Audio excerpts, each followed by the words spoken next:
Did you ever have one of those mornings? First off, sorry about 907/908, and this is the reason that I bring it up. John here, you there. Thanks for hanging out with us for Soccer's Morning Show, Soccer Down Here. Coming up in short order, as always here on Thursdays, we're pretty stacked. It's about the news of the day, getting you ready for the news of the evening. We got Open Cup to talk about. We've got Niko Moreno showing up about 10:30. Last half hour of the show, we get the Pacific perspective on what's on Nico's mind when it comes to Major League Soccer. Coming up in short order, it'll be Jason getting ready, and Maddie getting ready for a very, very busy weekend on a bunch of different fronts. It is Atlanta United getting ready to cross a border and take on an interesting case study in Toronto FC. So we'll get into that coming up with Jason when he crashes the party here coming up in just a little bit.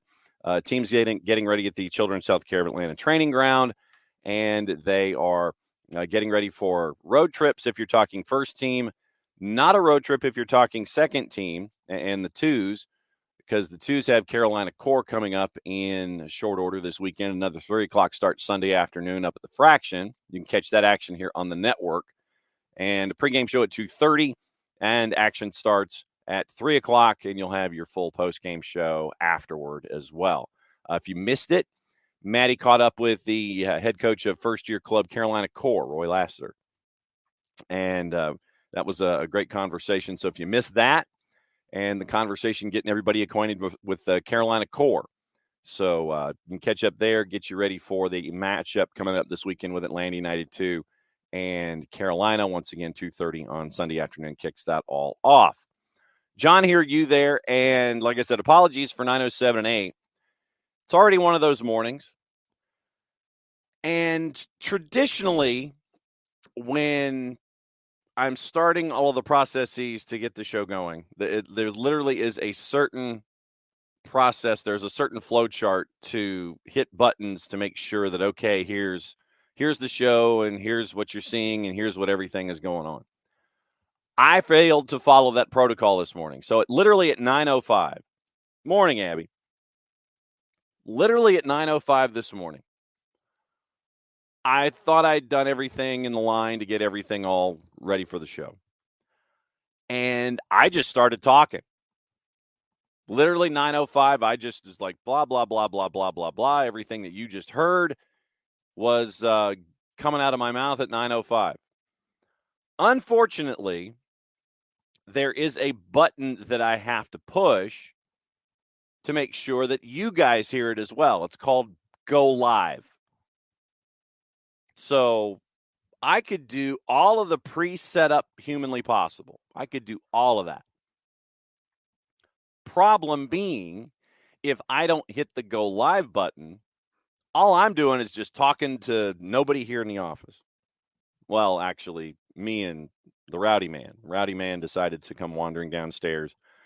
And so that's why I was 2 minutes late, because I was 2 minutes into the opening monologue and realized I didn't hit the Go Live button. I know that shocks you. So we've had those kinds of moments, and we had definitely those kinds of moments this morning here getting everything ready for the morning show. So once I did, in fact, hit the Go Live button and then followed it up with that, then everything was fine. But no, the idea is that you have to hit the Go Live button first and foremost. I know, Hutch. And it's not even, and Hutch, I give you full credit. Morning, Ricky. So, Hutch, I give you full credit for, letting me know about practice. But as a dear friend of mine once told me, practice doesn't make perfect. Perfect practice makes perfect. And unfortunately for me, as we are in season 8 of this show, I'm still having issues when it comes to perfect practice making perfect. Yeah. Yes. Don't let perfect be the enemy of. Hutch. I am of the Hall of the Very Good. I'm not a Hall of Famer. I am the Hall of Good. I'm the Hall of Very Good at times. But yeah. So literally, the issue of hitting a button and getting everything squared away. That was the issue this morning. And before Jason pops in, Ricky's mentioning former MLS players just showing up for random Open Cup teams. Yeah, it was a bit of a late start for those of you that were following what was going on with the Des Moines Menace. And apparently Sasha Kleston, he's just like showing up. There you go. What's up, Jason? How close are you to getting to practice at the Children's Healthcare of Atlanta training ground? I am just down the street, and I am now stationary, so I can chat. Okay. We like stationary because if you were to chat in a moving vehicle, then it might be a bit of a problem for. I don't like to do that. I know some don't mind it. I'm not a fan, especially when, and this is a very Atlanta thing. So if you're not from the Atlanta area, you're going to be very confused by this. A lot of people say going south on 75 and where 20 and 75 meet in the city is the most dangerous spot to drive with people trying to get over. Mm-hmm. I think going 75 north where 285 hits 75 north and you're trying to get off at Delk Road is a harrowing experience every single time. Yes. I'm right there with you. But there are also some times when the computer-generated directions lady will send you an exit north to get you off of the Children's Health, to get you off toward the Children's Healthcare of Atlanta training ground and bring you south from that location. Instead of getting off at Delk, you go to the next exit, then you go over, and then you come south and you make it to the training ground. I think your computer-generated navigator, Jacques Cousteau person is very strange because mine has never had me go that way. Oh, yeah. I mean, I literally to keep off the traffic and everything that is getting off to where you're slowing down and having to do the loop-de-loop to come back over the top to turn north. Yeah, I got sent the next exit, then off, and then come south. Yeah, my computer-generated person is a savage. So, no, I'm I would not doubt that for a second. All right, so there's how long do we have you first and foremost? 12 minutes. Okay, so then we go till 9:27. All right, so do you want to start in discussing first team, second team, or the interview / signing / moment yesterday where Atlanta United added some help up top? Well, I think they're all interconnected. Let's start with yesterday. Daniel Rios, a player that when the signing came through, my immediate reaction was, I love this signing. This is a player that over the years, I know I've talked about it here on SDH. I've talked about it with friends. I've talked about it with Jessica Charman when Rios was at Charlotte. And I could never figure out why he wasn't getting more of a run and more of an opportunity. It was the same in Nashville during his time there. The guy's a goal scorer. He's not going to wow you with dribbling moves. He's not going to wow you with big assists. He's going to put the ball in the back of the net. And now you've got to get his confidence back up. This is a guy who, when he came to the U.S., first on loan at North Carolina FC, and then he went to Nashville. He was their first MLS signing, played USL in Nashville in 19. Back-to-back years, 20 goals in USL Championship. And that's not easy to do. And then in the limited time and minutes that he's had in his MLS career in Nashville and in Charlotte, he's got double-digit goals. So he's a guy who can score goals.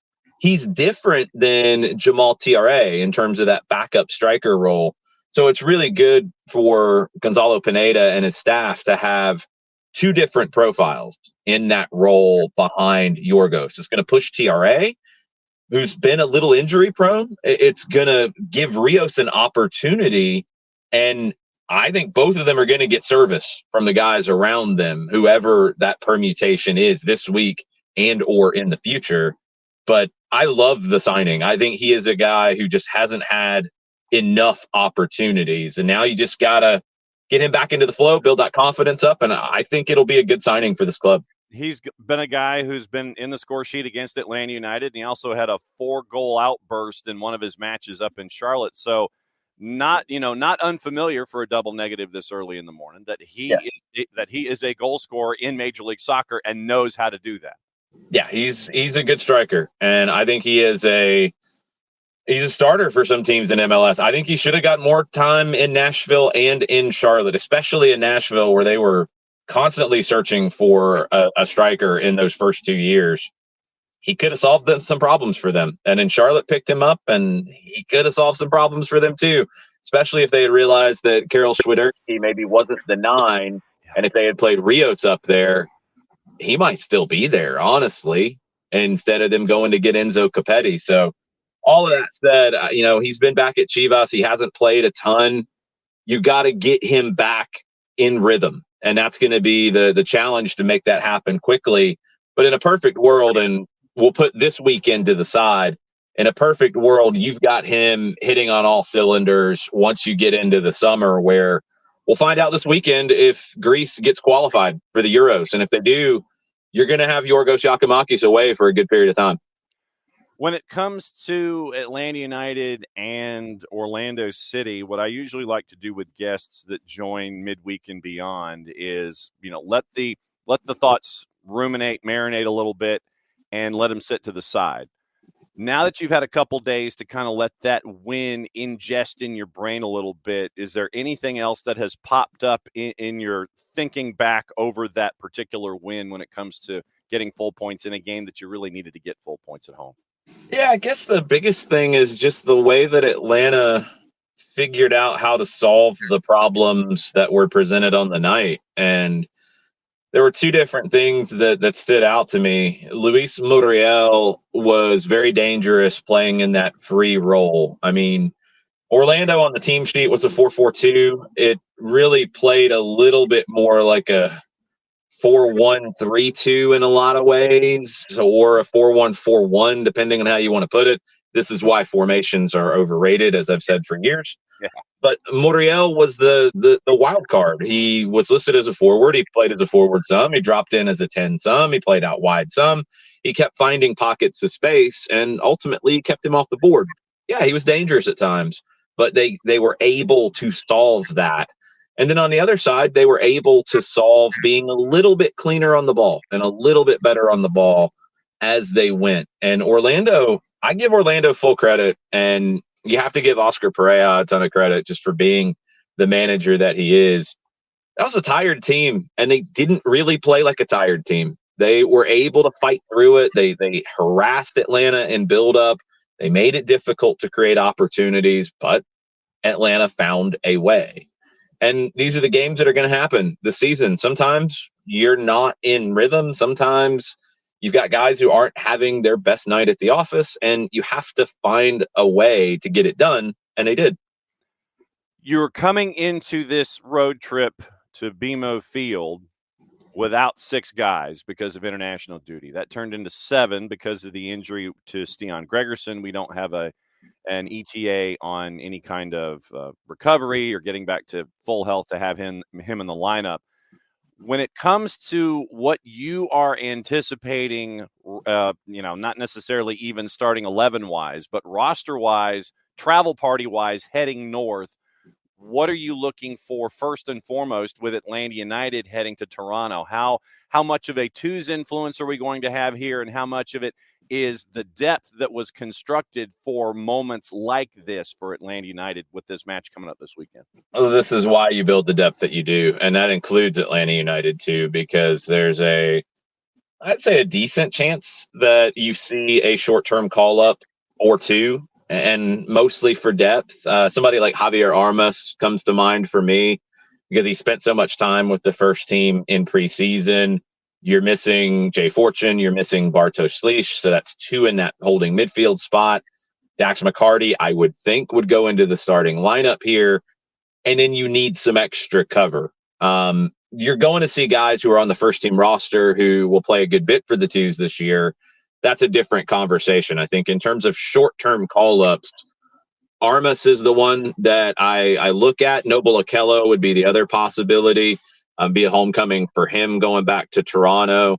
He would give you more of that true 6 side of things, whereas Armas is a little bit more between a 6 and an 8. But Armas spent the time with the first team in preseason, so I think he's got the inside track to it. Noah Cobb, Efrain Morales, I think, are battling it out to get the start next to Derek Williams, assuming that Williams is back and ready to go. He was cramping up at the end of the last game. That's not expected to be anything that carries forward. Ronald Hernandez likely going to start at left back, replacing Caleb Wiley. We've seen that before. Ronald had a really good training session on Tuesday. TRA up top, you would think, although if Rios is ready to go, maybe he gets into the mix. I don't think he's going to start because he's only going to have a couple of training sessions under his belt.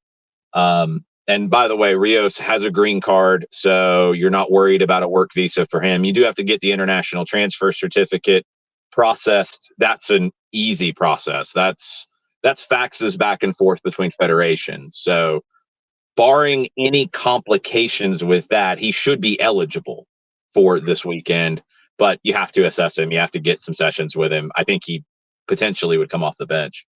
The real question is the number 10 and how you do it. And there's two questions to it. Nick Firmino played that role a lot in preseason. Is he ready to go to start an MLS match? And then the other consideration that I think you might have to have is Firmino can also be cover at the 8 or even at the 6. And do you want to start him knowing that you might need more of the cover behind him? Do you want to move Saba Lobjanidze inside? Do you want to play Tyler Wolff inside as the 10? Those are both possibilities. I don't know. And that's going to be the interesting thought process and playing with the puzzle pieces that Gonzalo Pineda and his staff have to figure out, because there's not an easy, clear-cut answer to it. I think left back, clear-cut, it's Ronald Hernandez. I think center back, it's clear-cut between two, and I'd say Noah Cobb has the inside track with a great preseason from him. But Efrain Morales had a very good opener for Atlanta United too.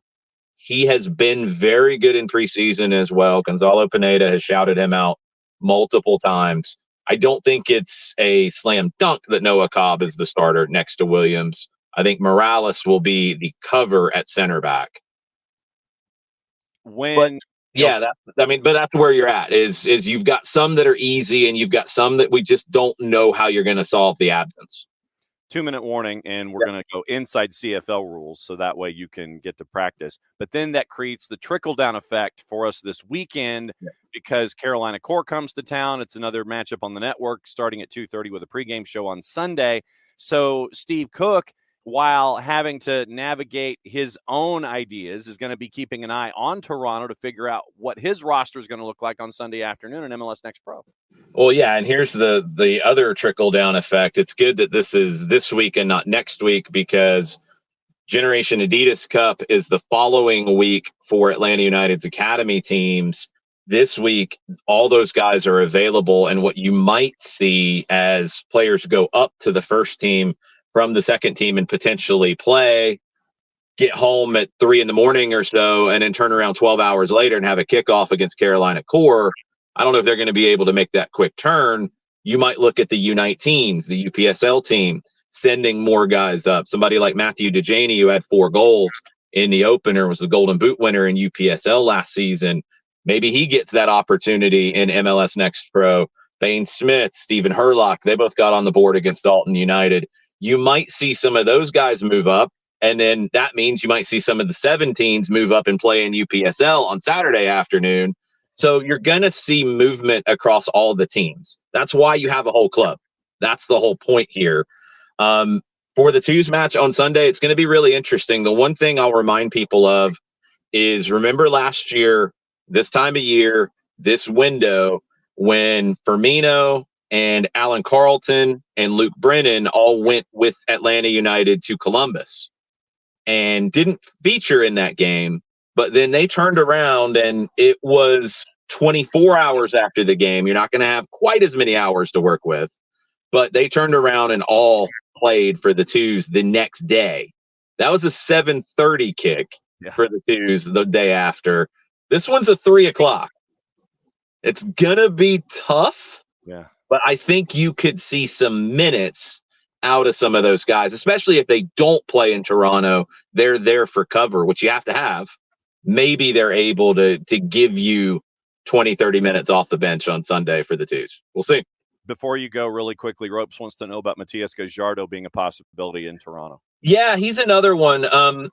He's an interesting one because I see him more as a true 10, and I don't think he gets that spot over Firmino unless you are thinking, man, I'm going to need to hold Nick because he might have to replace Muyamba or even potentially McCarty in those holding roles because he's that versatile and he can do it.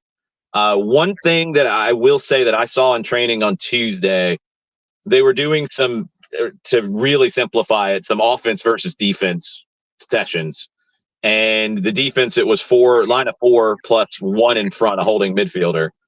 Gajardo was on the offensive side for the majority of it, but he did have some run with, and I can't remember the exact defensive alignment. I know Hernandez was in that mix. I know Morales was in that mix. Cobb was in that mix. Matthew Edwards is another one who might go to Toronto. He was in that mix because he can play all over the back line, fullback and at center back. So, yeah, I think Gajardo is a possibility. I'd say Armas is the most possible from the twos. And honestly, Edwards might be the next one because he played with the first team in preseason, but his versatility on the back line at North Carolina and in the Atlanta United Academy, this is a guy who played left back, right back, and center back. So to have that as a just in case, you might need it. Go to practice. Get out of here. Bye. Bye. All right, there goes Jason. Jason's leaving. He's got to go to practice. So, Ropes, thank you for that. That's the early 4-1-1 on a multi-pronged, three-dimensional weekend for Atlanta United. Atlanta United heading to Toronto, and I think they're leaving tomorrow afternoon early and hopefully getting out of here before the weather hits so it doesn't bog down their travel plans. They're up there tomorrow. They play on Saturday. Then Atlanta United 2 gets Carolina Core, and Jason has it pegged pretty accurately. It's probably going to be 12 hours from landing to kick. So if you land at 3 a.m., say, you're probably crawling into bed in whatever domicile you have close to the Children's Healthcare of Atlanta training ground. And for those that would be brought into the mix for Steve Cook and Atlanta United 2, and we're going to catch up with Coach Cook tomorrow. So tomorrow will be 9 to 11. So we'll catch up with Coach Cook and get his thoughts on what it's like to mix up this particular version of stew. So Jason mentioned the trickle down. You've got Atlanta United. You've got the twos. You've got the U19s and UPSL who might be working their way into the lineup for the twos. Then the 15s and the 17s taking care of duty in UPSL. So that's, once again, that's why you have all these different steps. That's why you have all these different levels that can sit there and participate and pitch in and try to get everything squared away for competitions on a weekend. But it is going to be a weekend all over the place. Yes, Michael Valverde. We talking about practice, man. Not a game. Not a game. Practice. We got to get there first before we can even get to what the deal is with the games on the weekend. Saturday, Atlanta United, Toronto FC. Sunday afternoon, Atlanta United 2, Carolina Core. U19s for Atlanta United and UPSL. So it's, literally it is a flow chart. It is you're over here, you're over here, you're over here. Hey, we need you to double back to do this, and do this. So that's what you're staring at here when it comes to Atlanta United. Yeah, Daniel Rios. That was announced yesterday. And Jason mentioned it, back-to-back seasons, 20-goal scorer in USL Championship. And you saw those flashes of Daniel Rios in Charlotte, remember the 4-goal outburst that he had, and in Nashville where he scored against Atlanta United. So you get that different kind of striker to help you out up top. Rios gives you the speed. Jamal gives you the he gives you more of the physical nature and more of the driving nature there. So it's two different kinds of dudes that you could have up at striker to help you out. And you can never have enough firepower.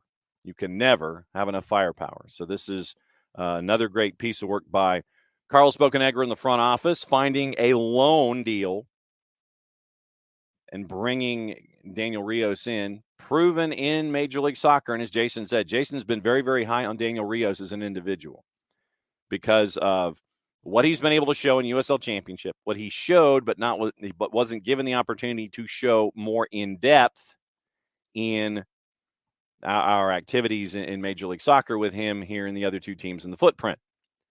So that's what you're staring at when it comes to Atlanta United and what to anticipate with Atlanta United, and a very, very busy weekend on a bunch of different fronts. So that's what you're looking at with Atlanta United. And we'll update you tomorrow on any kind of updates, any kind of anything when it comes to what's going on. Right now, you've got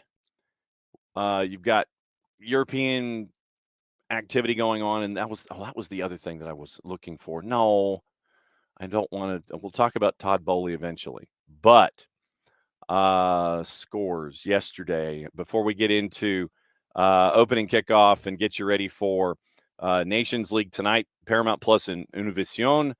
St. Kitts and Nevis knocked off San Marino yesterday. San Marino scored, but it was 3-1 St. Kitts and Nevis. That's match 1 of 2 that these two will be playing. But San Marino had the chance. Can they come back in match number 2 of this back-to-backer with St. Kitts and Nevis? But St. Kitts and Nevis got the Duke on the road yesterday, 3-1. So San Marino's losing streak continues, but they did score a goal. So we've got that to look at when it comes to our international friends from San Marino. The opening kickoff brought to us by our friends at Kickoff Coffee and kickoffcoffeeco.com. And once again, there's your QR code. For those of you who are watching on Twitch, the 280-character app, or live on our YouTube channel. Don't forget to use the code SoccerDownHere15 with our friends at Kickoff Coffee and kickoffcoffeeco.com. They in turn take 10%, reinvested into youth games, youth initiatives. Very, very cool stuff from our friends at Kickoff Coffee and kickoffcoffeeco.com. Yesterday, the Olympics draw came out. And the soccer draw, the women's national team in Group B gets Australia, Germany, and either Morocco or Zambia in the 24 Olympics. FIFA confirming that yesterday during the tournament draw near Paris. First competitive competition, because, you could have a non-competitive competition. The first competition involving Emma Hayes in charge, taking over after the worst finish in World Cup history last year, eliminated by Sweden in the round of 16. So Twyla Kilgore is going to be flying overseas to spend some time with Emma Hayes so they can get on the same page when it comes to how they want the women's national team to approach things going forward. Tournament play begins on the 25th in Nice against either Morocco or Zambia. They get the 2-leg playoff in April. Americans have played neither side. Won 4 of the first 5 Olympic medals to feature women's soccer in search of their first gold since the 2012 London Games, earned a bronze medal at the Tokyo Games in 2021. Number 4 in the FIFA rankings, worst position since the rankings launched in 2003. Americans, one of the 3 seeded teams for the tournament, alongside Spain and France. England, the number 2 team in the world, remember, failed to qualify for the Olympics. U.S. all-time 23-5-7 against Germany. The 2 teams have combined to win 6 of the 9 Women's World Cups. Previously met only once in Olympic play in 2004 semi. U.S. won that one 2-1. Australia has defeated the U.S. only once in 34 meetings. Scoreless draw in the group stage of the previous Olympiad. Met again in the bronze medal game. U.S. won that one 4-3. Morocco and Zambia each made their World Cup debuts last year. Morocco has never qualified for the Olympic tournament. Zambia made their debut in 2021. Twyla Kilgore, pleased with getting Group B because of the right type of travel, according to Jeff Kassouf, between Nice and Marseille. Kilgore and Hayes are supposed to meet today in person to figure out the draw, future plans. Emma Hayes is not starting her role until late May. Canada is going to face Colombia, New Zealand, and France in Group A.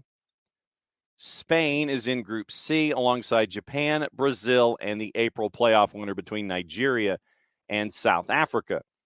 Men's draw was also yesterday. U.S. men get to compete for the first time in the Olympics since 2008. And I know that Bart Keeler, is frothing at the mouth over this prospect, and we've had him on in the past when there have been chances for the U.S. to qualify in these kinds of tournaments, and he has opened up both barrels on the program for not qualifying. Now they're in Group A, France, New Zealand, and the winner of a playoff between Guinea, number 4 team in Africa, and the 4th place team from Asian qualifying. Remember, this is a U23 competition. Each team is allowed 3 overage players.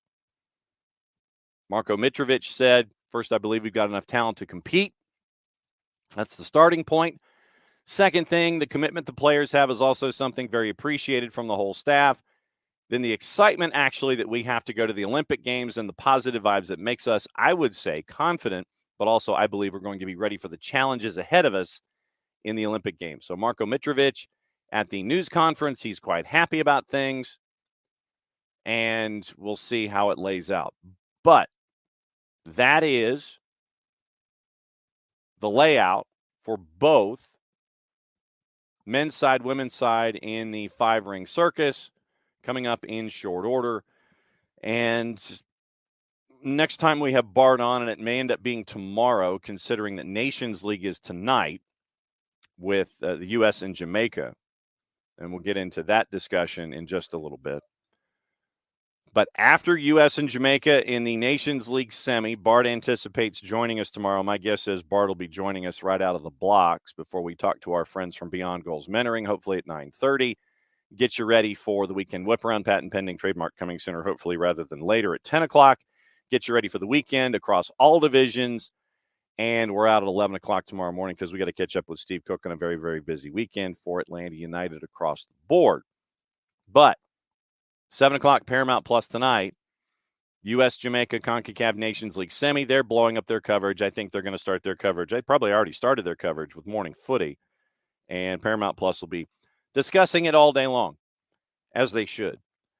So 7 o'clock tonight, semifinal, U.S.-Jamaica in CONCACAF Nations League, getting ready hopefully for a match on Sunday, which would mean we would get to talk to Bart on Monday and on Friday, meaning tomorrow and on Monday, to discuss either succeeding or failing, which would make Bart that much more fired up. So that's where that conversation lies. So just keep an eye on all of that, and we get to roll forward. Open Cup yesterday. In addition to everything else that's been going on, the juice boxes, by the way, only gave you they gave you the 8 matches yesterday in Open Cup. And having, as Ricky said, basically just random dudes wandering in and letting you see what's going on with them. That's part of the fun. God bless the Open Cup. So, once again, before we get into Open Cup, I would be remiss if I didn't close off the segment. Opening kickoff brought to us by our friends at Kickoff Coffee, kickoffcoffeeco.com. That's your QR code for those of you who are watching, however you're watching, on the 280-character app on Twitter and on Twitch and on our YouTube channel. Once again, use the code SoccerDownHere15. You get 15% off your purchase. They, in turn, take 10%, reinvested into youth games, youth initiatives, very, very cool stuff from our friends at Kickoff Coffee and kickoffcoffeeco.com. Housekeeping before we get into Open Cup. Here's your scarf. Once again, remember, to benefit the Marshall Islands Soccer Federation, $32. It's a summer scarf. Doing a winter scarf for the Marshall Islands in the middle of the Pacific probably would be kind of counterproductive unless you wanted to use it as maybe a blanket when you're on the island. But this helps out the Marshall Islands Soccer Federation build from scratch. They were in Northwest Arkansas, reaching out to the Marshallese population, brought some Marshallese players in to help build the program. They're starting on the futsal level and trying to come back in the fall during American football season in the colleges and to continue to build the Marshallese and the Marshallese impact and influence So once again, 32, and the Abstermobile will deliver it to you if you should so desire. If you want it put in the mail, it's 32 plus another 5. I'll go to the postal service and we can get that done. So once again, you get to help build the Marshall Islands Soccer Federation budget from scratch. I know some of you bought the jersey. I know some of you bought the bucket hat as well. Here's your chance to get the third item. It is the scarf to help out the Marshall Islands Soccer Federation. You can go to their website. They've got an app on Android. I don't know if they have an app on Apple. And you go to the iStore. But you get to see Maddie modeling and being an international modeling superstar. She modeled the scarf for the pictures that were taken by Maddie and Liz. It's on their website, so you can help out the Marshall Islands Soccer Federation. There's a form you can fill out in the Discord, and you can figure out delivery that way with the Abstermobile, or you can have us ship it from you. So reach out to the show, reach out to me, however you wish to do it. 32 plus 5 if you want it shipped to you. That helps out the Marshall Islands Soccer Federation. So there you go. All right. Open Cup last night. Richmond beat our friends from Christos 1-0. Adrian Billhart scored at 45 plus 1. Club de Lyon beat AS Frenzy. And AS Frenzy had to navigate the final 30-plus minutes down a man. A goal in the 90th minute got Club de Lyon into the next round. Our friends at One Knox, they knocked off Asheville City 2-0 at Greenwood Field. And it was having to do it 10-man. They had a 2-0 lead. Then One Knox gets a red. Chrysler gets a red card, and then it ends up being One Knox having to defend a 2-0 lead for the final 30 minutes. Greenville beat SC United Bantams last night in Columbia. Leo Castro scored in the 45th minute. And once again, our favorite walkover from the opening round, listed as a 1-0 win by Apotheos. When we know more about round 2, we'll let you know. Like I said, as of right now, we're going to be catching up with the commissioner of NISA, John Pruch. Should be Tuesday morning. And we'll get all of the information that we hopefully can glean from the situation involving a Georgia Lions SCFC, where they stand within the league, where they stand getting ready for the season, and we'll try and reach out to some other folks too. We might end up spending Tuesday on a deeper than deep dive about Georgia Lions SCFC. But did not happen. Apotheos ended up having a scrimmage last night amongst themselves at Silverbacks Park, trying to make the best of a bad situation. Red Bulls 2 hammered Hudson Valley 5-1 at Montclair.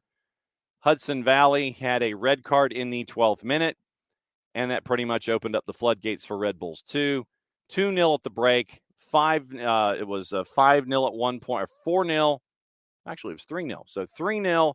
Hudson Valley scored to make it 3-1 with about 11 minutes to go. Red Bulls 2 scored twice, including Ibrahim Kusula at 90 plus 1, beating Hudson Valley 5-1. Chicago Fire 2 ended up with 6 on the board at SeatGeek and beat Chicago City SC by the final of 6-0. Minnesota United Loons 2 advance, beating Chicago House AC. Jordan Adebayo-Smith had a hat trick.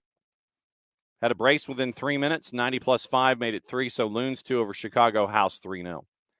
Central Valley Fuego and Jermaine Jones were tied with FC Folsom at Folsom Lake College with 40 minutes to go.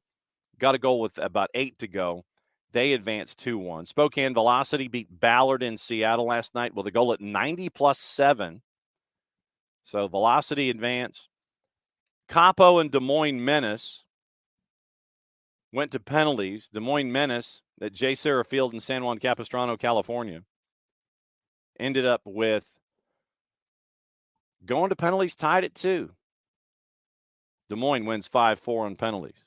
And then that was where Ricky was mentioning Sasha Kleston just kind of wandering out on the field, being a part of things with Menace. Irvine Zeta Adanisa beat Mesoamerica in Irvine, California. Early goal, late red card for Meso.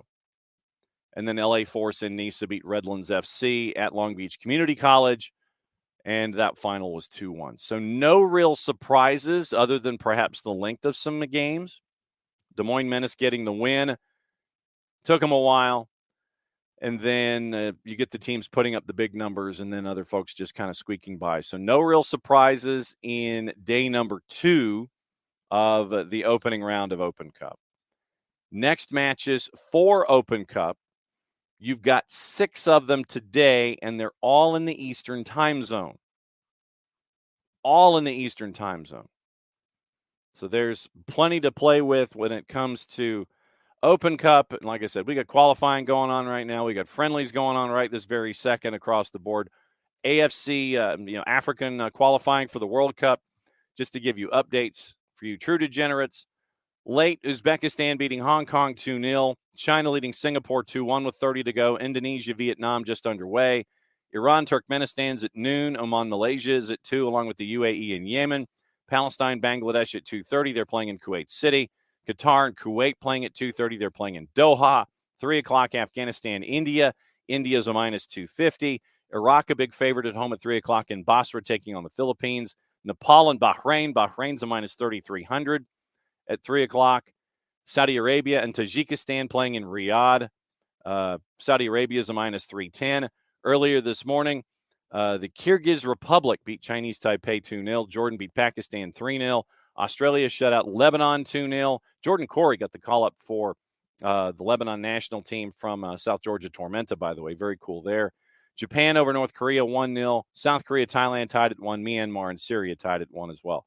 Nations League at 3:45, Gibraltar and Lithuania. I'm sure there's a big number attached there. All right, 7 o'clock Open Cup.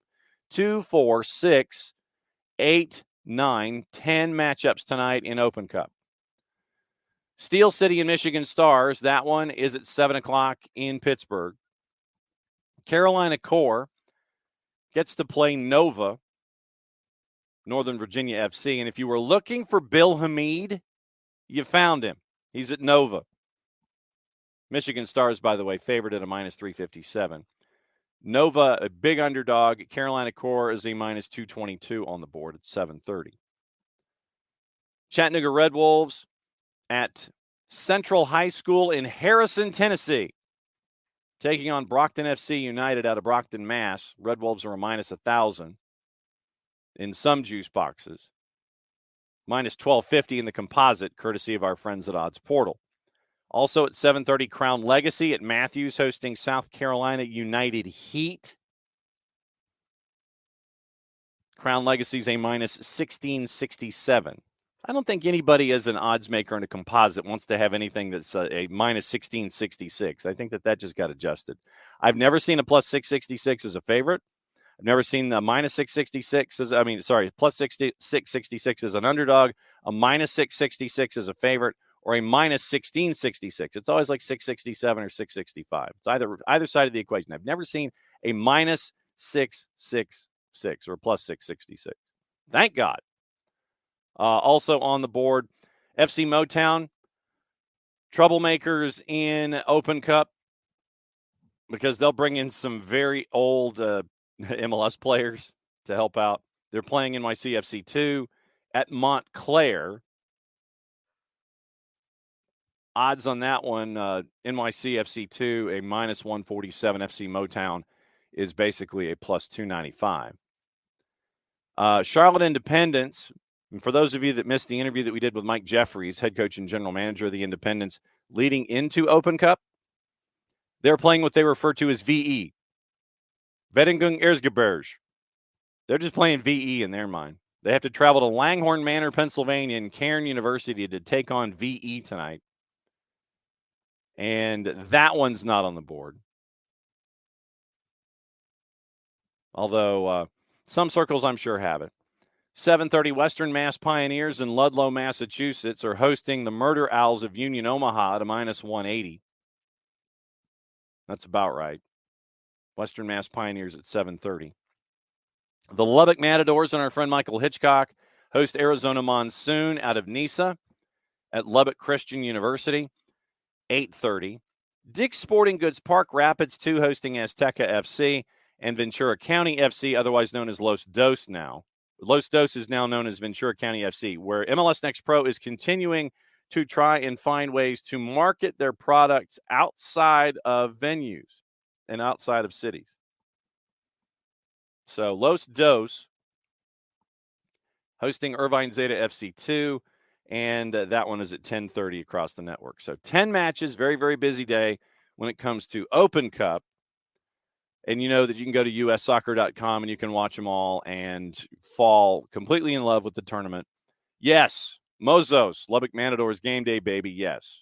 So Lubbock Matadors are a part of the activity today, and they are at the LCU soccer field. They do not have juice boxes attached, but they are participating in the tournament against Arizona Monsoon, 8:30 Eastern time, 7:30 local. So we'll see what happens after these rounds, after these opening round matchups. We'll see what it looks like in the behavior for round number 2.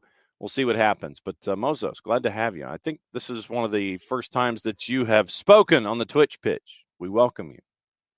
We are all of a welcoming environment here. So Mozos, welcome. Don't be a stranger. And thanks for hanging out with us on the 280 character app. All right. Niko Moreno coming up in about a half hour, and we will break down what is on Niko's mind after the after another round of stuff going on in Major League Soccer. So we'll get Niko's thoughts on the match day out a little after 11, because once again, remember, I was supposed to start the show at 9:05. I thought I started the show at 9:05, but I didn't, because I didn't hit the go live button. So, yeah, like 9:07, right at 9:08, after realizing, oh, crap, I've just been talking for 2 minutes. And I finally turned the go live button on and had to restart the show and basically re-say everything that I was saying in the first place. So for those of you that caught the first 3 minutes of the show, I'd already said it from 9:05 to 9:08. I just had to say it live, actually, from 9:08 to 9:11 Eastern time. So thanks for hanging out with us, as you always do. Whatever's on your mind, Thursday thoughts, it can be on anything. It could be on the U.S. and Jamaica. For those of you that are tied to the network, you got your notifications. Bart Keeler and the Soccer for US POD folks, they are up and running with their preview. That got posted to the network about an hour ago. So Bart and Thomas preview Nations League, the Soccer for US POD here on the SDH network, and you can catch up with them. We're going to, like I said, we're going to try to have Bart on tomorrow. Hopefully Bart will be in a good mood, but I'm sure that there will be things that Bart will kvetch about, regardless of result. And so we'll have Bart on Friday, and we'll have Bart on in his traditional spot on Monday in the 10 o'clock Eastern time slot to discuss what happened on the weekend. There are folks that are saying, and I understand that, you know, you say things like this to gin up, support for whatever is going on in your mind. Questions raised by Bart and Thomas. Does the USMNT roster pick itself? Who should start tonight? Should there be a win? Should there be an expectation of a big win? Jamaica is going to be coming into this one, somewhat dinged up. But obviously you can't sit there and go, well, they're just coming in and it's going to be a proverbial cakewalk. No, it's not. Never come in with that mindset. Greg Berhalter has admitted that they are going to be on, quote, higher alert than traditionally. And traditionally they're on high alert, but I guess this one they're on higher alert as they get ready for what is going to be happening tonight at Jerry World. So we'll see what's on folks' minds against a depleted Jamaica side in the semifinals. Explain. West Ham striker Michail Antonio dropped out of the roster due to injury. Leon Bailey and Trevante Stewart were dropped from Hamar Hallgrimsson's squad after breaking curfew in the previous camp. So no Michail Antonio, no Leon Bailey, no Trevante Stewart. Damari Gray, Shamar Nicholson suspended following second yellow cards picked up in the quarterfinal against Canada back in November. Berhalter said, yes, it puts us on higher alert. We're not taking this team lightly, and now with guys missing, it's even more serious. And to Berhalter's point, out of crisis comes opportunity. And so you have that moment.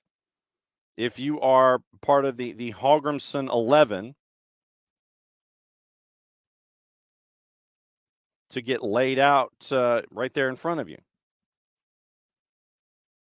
You get tapped on the shoulder in a situation like this because you don't have Antonio, you don't have Bailey, you don't have Gray, you don't have Nicholson, you don't have Trevante Stewart, and you're sitting there and you're going, you know what? This is a chance for me. So you could have a bunch of dudes who come out there for Hallgrimsson, and they're like, you know what? This is a chance for me to sit there and show them what's really going on in my mind. It's a chance for me to shine. It's a chance for me to show what I'm worth to my national team. So I can completely and totally understand. Why in a situation like this you want to sit there and go, you know what? That's on them. Gray and Nicholson got second yellows, but for Bailey and Stewart, that's what happens when you allegedly stay out beyond curfew. Michaela Antonio's dinged up. So you've got a lot of striker power that is not there. But for Jamaica, it's a chance for those folks that would normally not be in this situation to show what you're made of. Not talking about Jamaica, the U.S. is about as close to full strength as you can get. Tyler Adams available for selection for the first time since the World Cup. Finally has the hamstring problem behind him at Bournemouth. Knock on wood. Tyler Adams said he felt he could play between 45 and 60 for the U.S. as he steps up his fitness. Turner, Ream, Jedi, Chris Richards, Gio Reyna. Well, Gio Reyna, allegedly. Here's how it was phrased by the news services that are in Dallas. The news services in Dallas phrased it this way. The midfielder discussing Tyler Adams. One of a number of U.S. players currently competing at club level in England, along with the likes of goalkeeper Matt Turner. Competing, he was. Now Mott Sells is the number one keeper at Nottingham Forest. Tim Ream, Anthony Robinson, Chris Richards, and midfielder Gio Reyna. I will venture a guess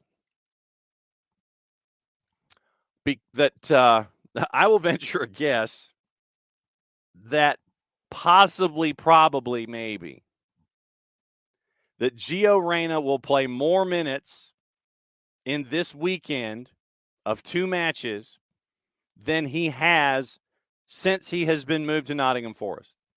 Your target number, I believe, is 39. Gio Reyna has played the sum total of 39 minutes ever since his new agent, who has a relationship with the owner at Nottingham Forest, Evangelinas Marinakis, basically said, hey, bruh, bring a guy in. Marinakis said, okay, sure. And Nuno has basically sat Gio Reyna. So I would venture to say Gio Reyna gets more minutes playing for his national team in this weekend than he will his entire time that he has been at Nottingham Forest. Tim Ream, 36, the oldest player on the roster. And so that's what you're staring at when it comes to the U.S. 7 o'clock U.S.-Jamaica, 10:15 Panama and Mexico. The winners play on the weekend to win the CONCACAF Nations League. And it is being posited that if Greg Berhalter does not win Nations League, and I know why people do this, because they want to draw attention to themselves and their opinions. You set yourself up as a lightning rod, then win or lose, people will come after you. Because if, and let's just say if, I'm not anticipating because, all right, so let's check the juice boxes here. Let's check the juice boxes for these matchups. U.S. is a minus 270 to win. Jamaica to win is a plus 735 in the composite, courtesy of our friends at Odds Portal. El Tri is a minus 128 to beat Panama at 10-15. Panama is a plus 384. So let's say, for the sake of argument, you are one of those folks that rants and raves and stomps your feet and takes your buck and a quarter staff and pounds it into the turf and sits there, and you want to, set the sparklers up in front of you and light a Roman candle and sit there and hold it in your hand and have it go. You're that person. And trying to draw attention to yourself and your opinions. If, with your megaphone, you set up tonight and the United States wins, oh, they should have won. Rawr. There was a depleted Jamaica side. Rawr. They should have won. That's the only thing literally missing is the rawr. If through some act of undivine intervention, something happens and you do not get a win here in the playoffs, knocking off Jamaica as you probably should at a minus 270, then since you have set up this narrative and dynamic that you want to draw attention to yourself, complete with the rawr, and you lose, if you're the U.S. men's national team, if something happens literally and you lose, then all of the megaphoning that you will have done draws more attention to yourself because of a negative. If you get through the matches today and get ready for the weekend, and the U.S. beats the winner of Mexico and Panama, and you've been megaphoning the entire time, complete with the rawr, oh, they should have done it. A team that's stacked against a depleted Jamaican side, yeah, you should have done that anyway. This is why folks in positions of authority across the board don't necessarily follow social media and don't watch a whole lot of media programming. So this weekend is setting itself up to be, yeah, you should have done this anyway, in the eyes of a lot of folks. It's also setting itself up to, well, if it doesn't happen, something falls down, then the sky is falling. And this was obviously Greg Berhalter's worst coaching effort as the head of the federation and of the senior team. So instead of analyzing things a match at a time, you have folks who are already sitting there and megaphoning and setting up a dynamic to continue to yell, kvetch, and moan starting on Sunday night, Monday morning, etc. Instead of taking things into their context, once again, I will be the first person to sit here and say, once again, that I am not a two-cycle person when it comes to coaching. I am not a two-cycle person. I'm just not. Ideas get stale. People tune out. That's why coaches in other sports, 5-6 years maybe. If you stay too long, you turn into Marty Schottenheimer. Message gets lost. You're not interested. You tune out. And then in those moments when you do tune out, bad things happen, man. Like I said, I'm not a two-term guy. Never have been. And we had discussed when the first term was up, who to bring in instead of a second term 3GB.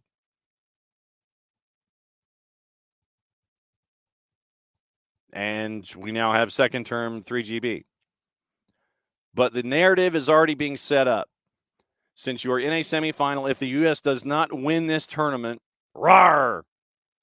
So that's where we are. Obviously, Bart will be with us hopefully tomorrow. We probably won't see him. We will hear him because, he actually has real world stuff to do.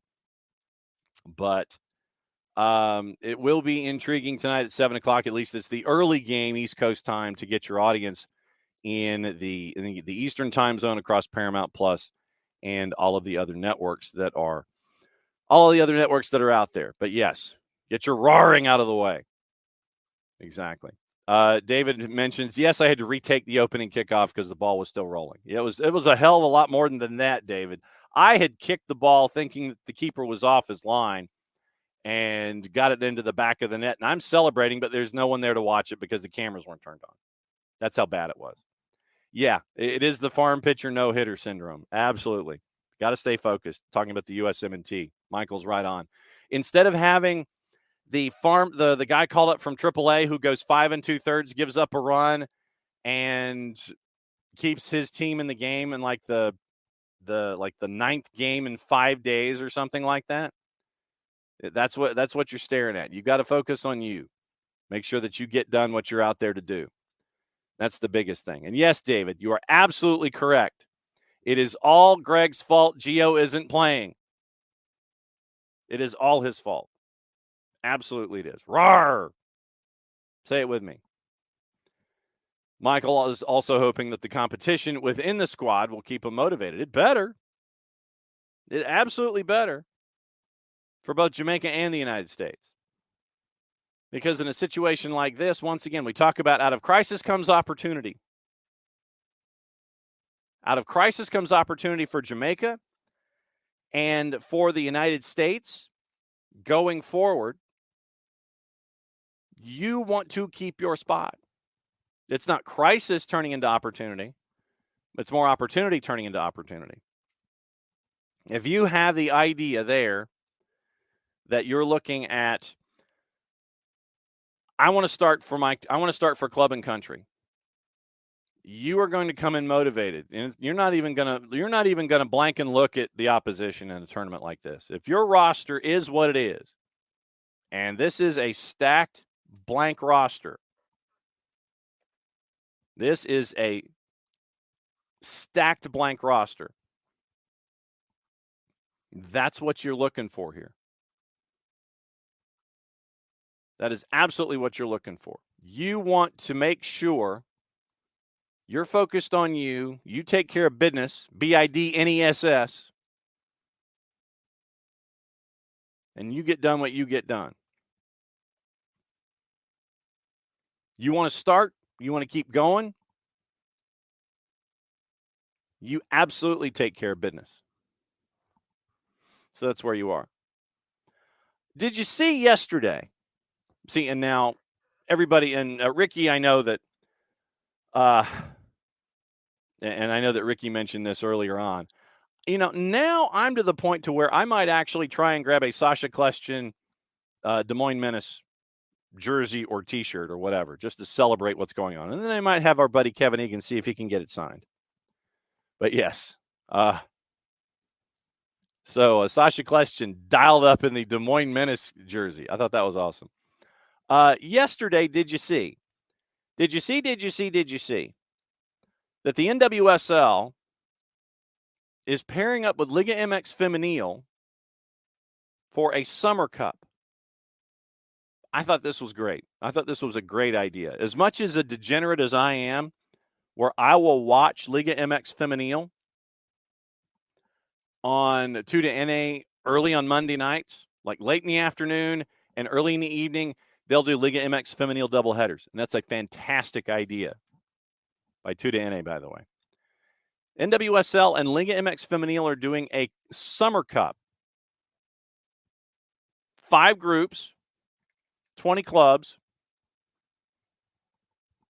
Group A, and you end up with 3 teams in Group A and Group B, 3 NWSL sides and a Liga MX Femenil side.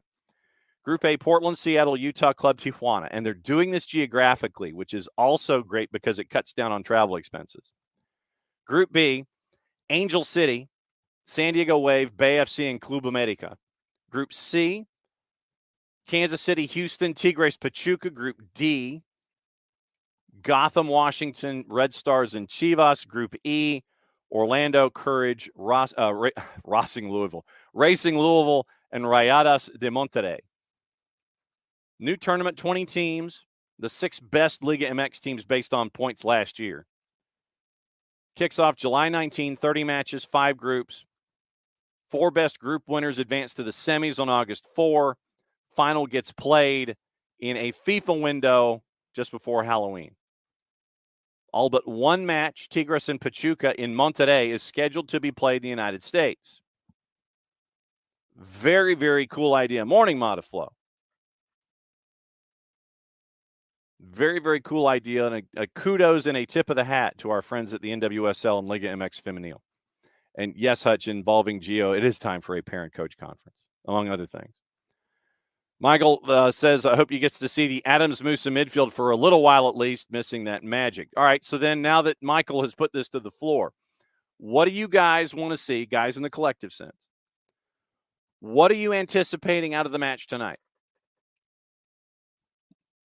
Niko Moreno joining us in about 20 minutes. What are you anticipating from the match tonight with the USMNT? What do you want to see?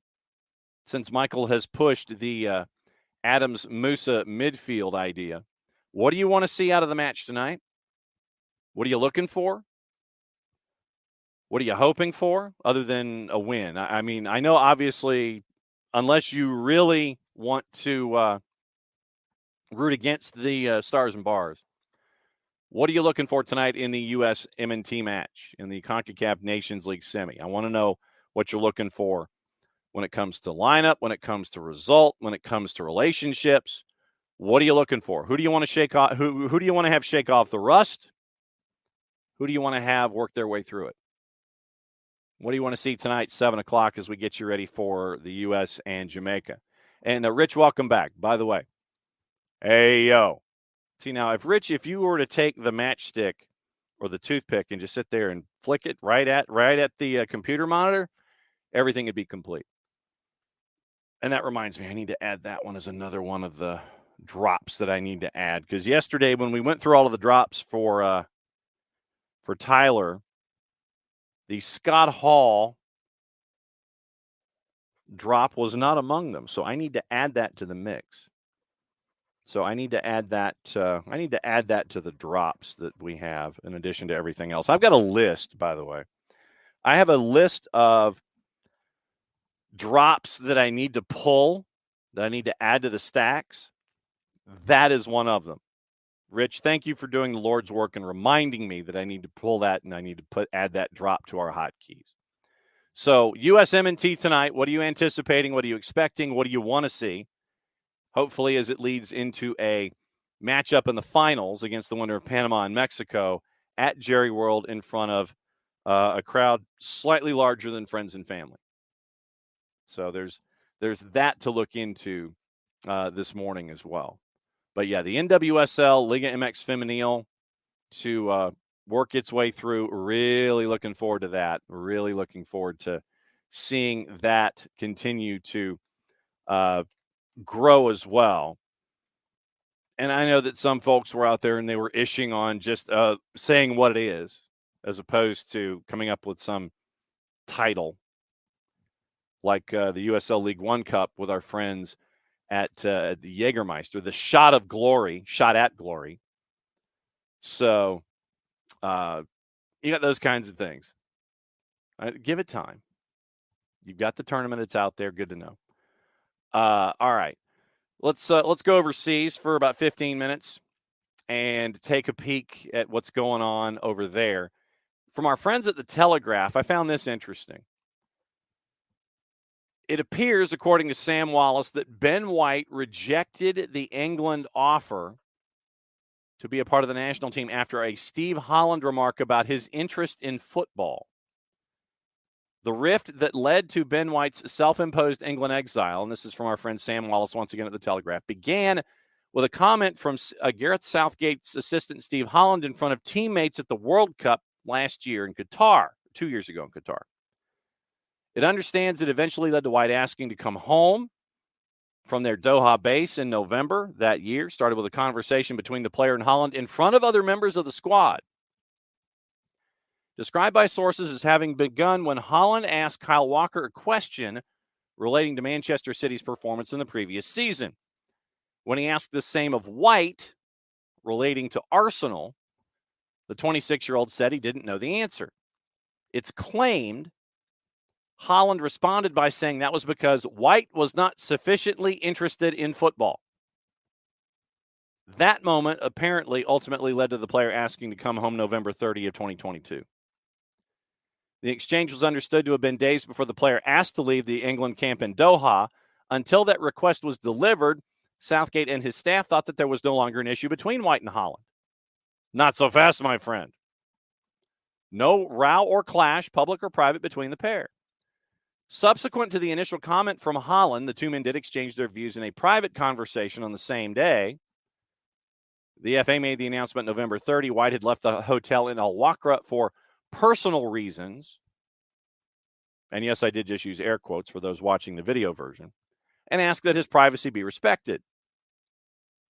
Details about the original exchange between Holland and White that led to the divide suggest the player's issue was the public nature of it occurring as it did in front of a group of his peers. At the heart of the problem appears to be a question of the respect accorded to the player. White was not in the first choice 11 in that tournament, although it's not understood to have been the key reason for his unhappiness on his part. Southgate announced last week the Arsenal defender made himself unavailable for selection for England, adding that he did not know why that was the case. Southgate also went on to say it was unrelated to White's relationship with Holland. So if Gareth Southgate doesn't know why Ben White didn't make himself available to England, and then he goes on to say that it was unrelated to the relationship with Holland, Holland, not Haaland. So Southgate adds he doesn't know why White made himself unavailable for selection, but then went on to say it was unrelated to the relationship with Steve Holland. Got it. Check. Southgate said also, I should say there's never any issue with Steve Holland and White because that has sort of been mentioned in articles, and I don't like that, end quote. Okay.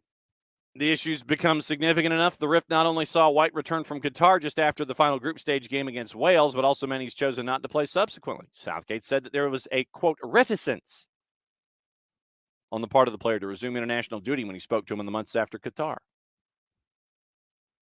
How many attempts, according to Wallace, Southgate's made to recall White since the World Cup is not clear. FA has declined comment. Arsenal declined comment. White's reps have declined comment. Southgate has been adamant the issue is not with Holland. Holland. Arsenal has announced that White signed a new deal with the club through 2028 with a one-year option. Door remains open, but frankly, it don't look good. Now, back to stupidity down here. We can go ahead and roll the clock. We can roll the numbers back to zero. And unfortunately, it has to do with our friend Jess and her beloved Reading.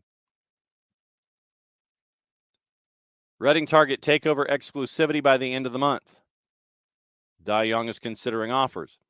And so now we're back to hearing from Ginevra Associates, one of the two leading contenders to become preferred bidders as pressure mounts on Dai Young to sell. Now, Ginevra is no stranger to takeovers and wanting to do a takeover, because I mean, if you go back to late November of 2023, Ginevra was winning the race back then. Remember, Mike Ashley was interested. Ginevra was interested back in November and early December. But Ginevra, the European-based hedge fund, had been in advanced talks with Dai Young over a potential deal. They pulled out of negotiations back in November and December, early December of last year. Late November, they were negotiating. They pulled out of negotiations. Negotiations stalled. Dai Young had made a number of significant changes to the final terms of sale. Ginevra was hopeful back in December of being granted exclusivity, believed Young's latest demands delayed the process. So Ginevra and Reading are not strangers to one another. Luxembourg American-based fund publicly confirmed that they were seeking a bid as far back as October.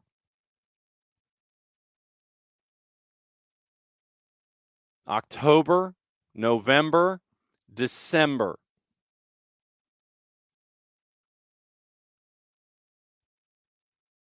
Ginevra was also interested in a piece of Manchester United before Sir Jim Ratcliffe, and this was like a year ago. Part of the initial thoughts, and they were kicking the tires on Manchester United with the Glazers. So you end up with now Ginevra back in the game, according to John Percy, aiming to enter exclusivity talks this month for a potential takeover. One of the groups who've had detailed talks with Dai Yong this week. 2 other bids on the table for the club, once again, who've been deducted 16 points under Dai Yong. Reading planning to sign a letter of intent with the selected bidder by the end of the month. Telegraph has also learned the threat of another points deduction this month likely to be avoided. Reading is under pressure to pay their liabilities for this month or face further sanctions from the Football League, but £1 million is to be covered by sponsorship funds. This removes the immediate threat of another 2 points being docked, which would have dragged Ruben Sayas and his players closer to the relegation zone. Remember earlier this week, the sale of the training ground to another local club and competitor and rival, Wycombe Wanderers. That's on hold.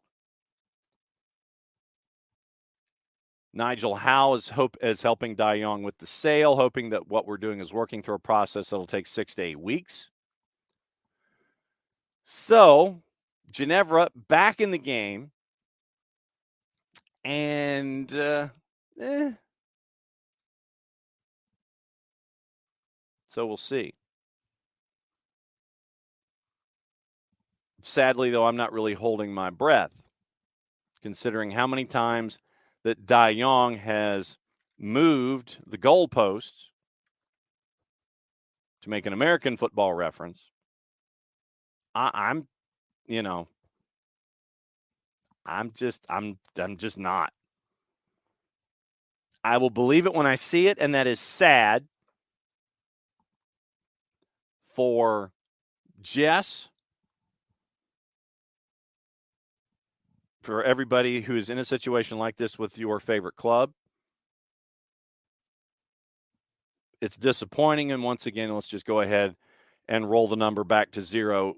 0 days since stupidity down here. I would anticipate. See, now what's the phrase? Was it fool me once, shame on you, fool me twice, shame on me?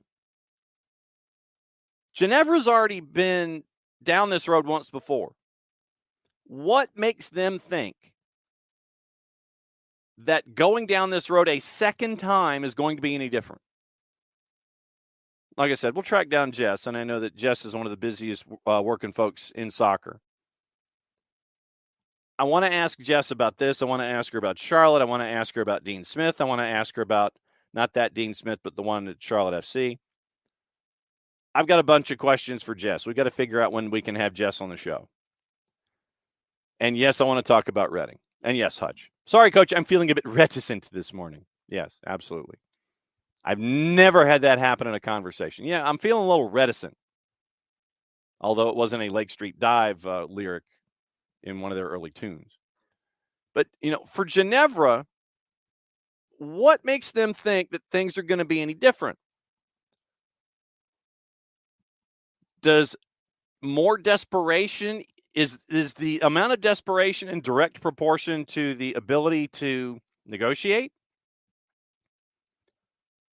We don't seem to put stupidity and ego attached to those particular ideas. But is it a direct proportion between desperation and the ability to want to try to negotiate and get something done? Not when ego's involved.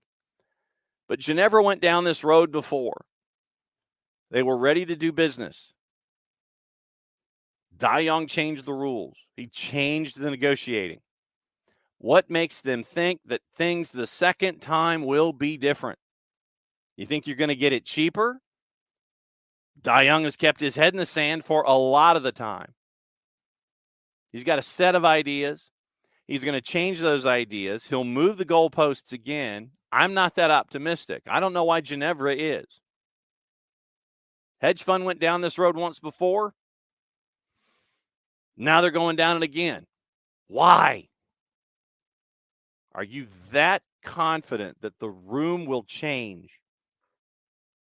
Man, I don't know. I'm not optimistic. I'm really not. Jacob Steinberg at The Guardian says that Chelsea faces more supporter dissent after being warned that a slide towards, quote, irreversible toxicity in the stands is likely to end in protests against the ownership. Letter sent to Bowley and Todd Bowley and Bedad Iqbali. Supporters Trust cited concerns about higher ticket prices, cost of merch, travel to games, and a lack of communication from the board.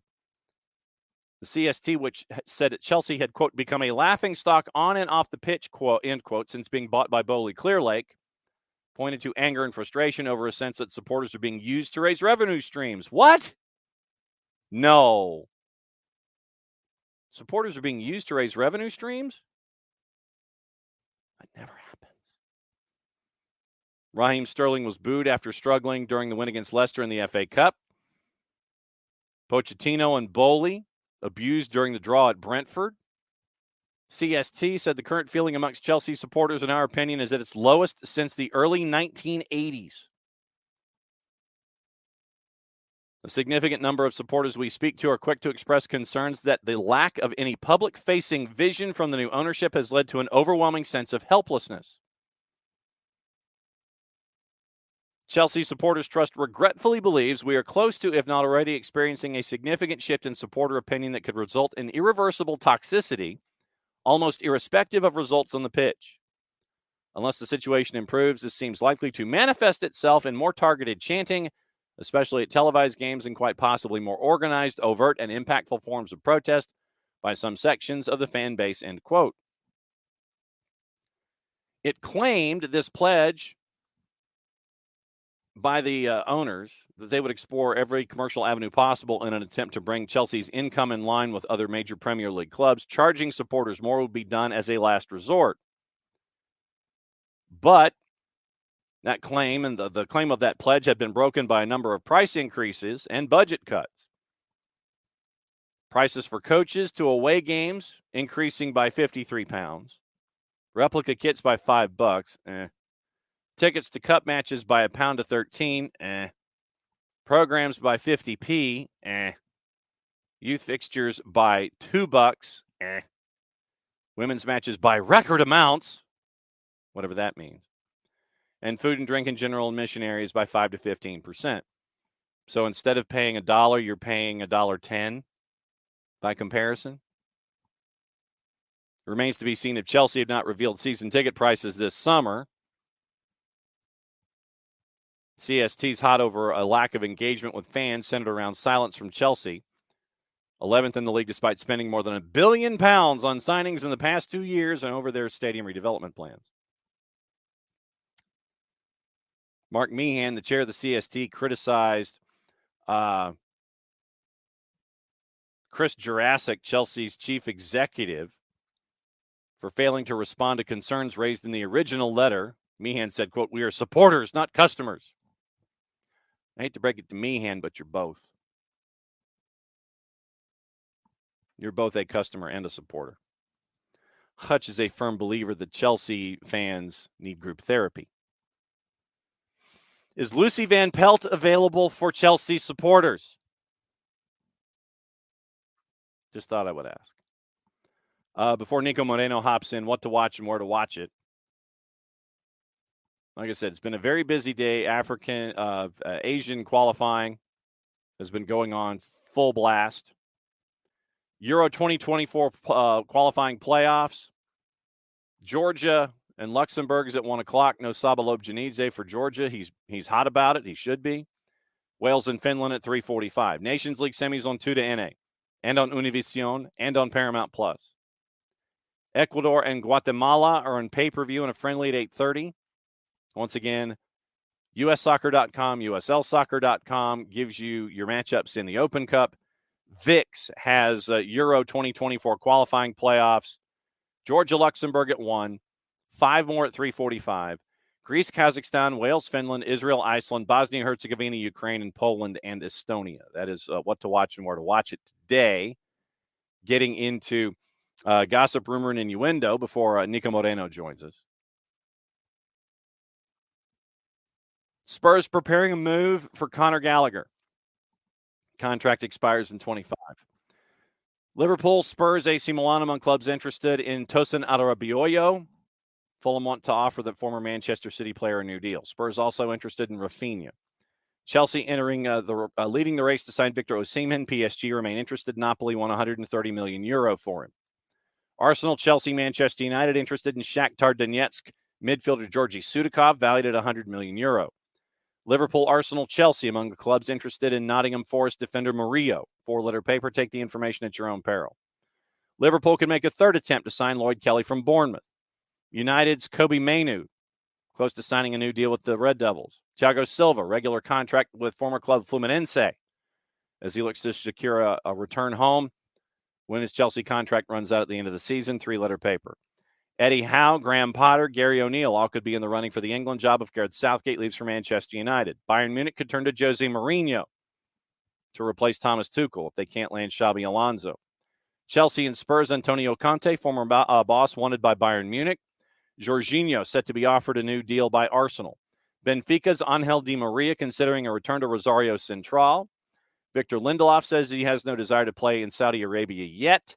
And Leeds are set to offer Archie Gray, 18, an improved contract in the summer amid interest from top 6 Premier League clubs. That's your gossip, rumor, and innuendo. Check your sources. Check your sources. Check your sources. Jared Smith, what is on your mind this morning as we wait for Niko Moreno? Oh, not a lot. Just midweek. It's the time of peace and tranquility now because Open Cup is behind us. We still got matchups tonight, brother. Oh, it is? God, we do. I don't know what day it is. It's a fun existence. I think it was like Tuesday morning. I was like, you know what? It's good that it's Wednesday afternoon. Oh, God, it's not. Oh, God. No. Well, see, my schedule got thrown off because I didn't have to do my U.S. Open Cup game. That's true.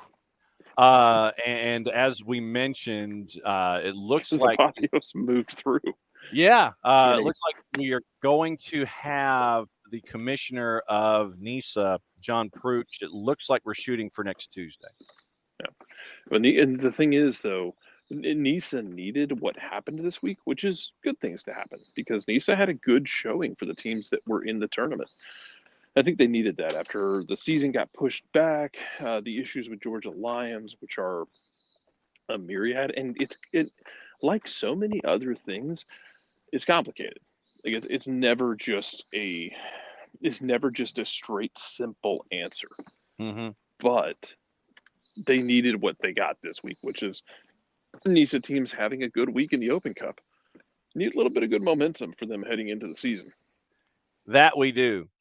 It is that time. It is the final half hour on your Thursday, which means for this we now go to Seattle.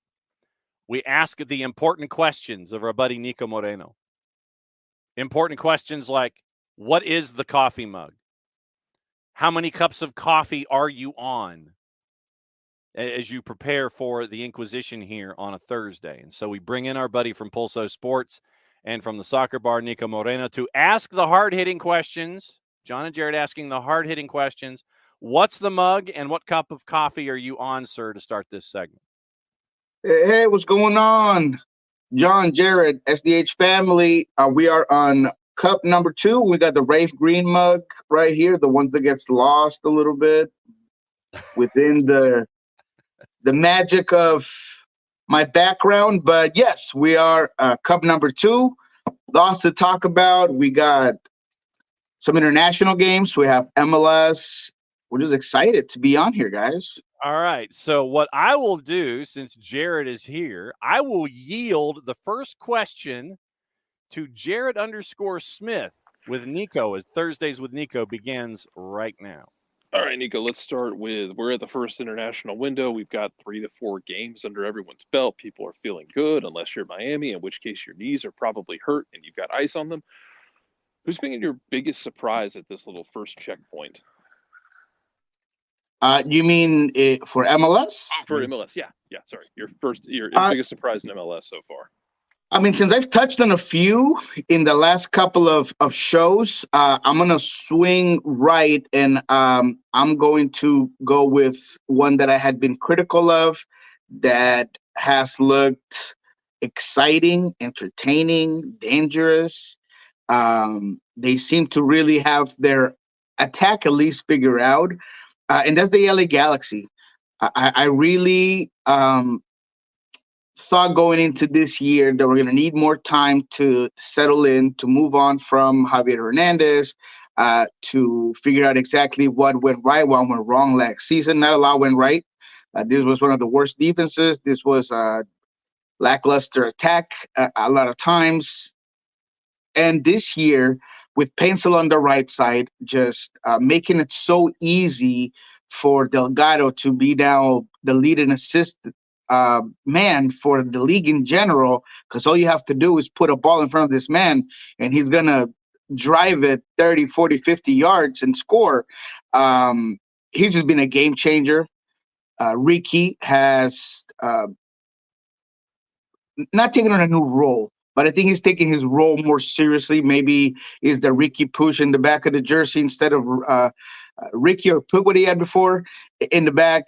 He just seems so much more composed. He seems to be getting on the ball a lot more. Love what Fagundes is doing on that left side. If you look at the first goal against St. Louis, I mean, it's a work of art, the build-up, the movement, the stunt by Joveljic, who is now your leading scorer in MLS with 4 goals, or tied with, obviously, quite a few other players.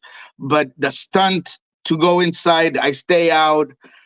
They find me in the back of the 18, but a little bit farther back. Then I take the nice touch, give myself some space, put it away. There is the Gabriel Peck possibility. So now you have depth. You're getting guys back. So all in all, I'm not saying this LA team is going to be unstoppable, because you could see in this St. Louis game that they still have some holes to fill.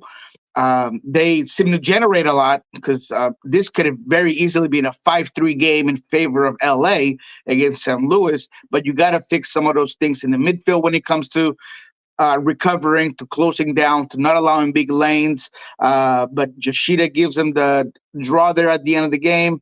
So I really like what I'm seeing from a Greg Vanny team that we have been very critical of last season. So they've been a nice surprise. They're a team that they're not my Atlanta, Orlando, Columbus, those teams that I have to watch. But I'm starting to, if I have some extra time at night, I'll put on a LA Galaxy game. Well, and with LAG, since we're talking about it, P3, it is that power protein pack that a lot of folks can get, at the, they can go to the Arco, or they can go to Ralph's or Albertsons, and, on the checkout lane, they can grab that P3 and they can get it done. And for LAG right now, it is Paintsel, it is Puig, and it is Gabriel Peck.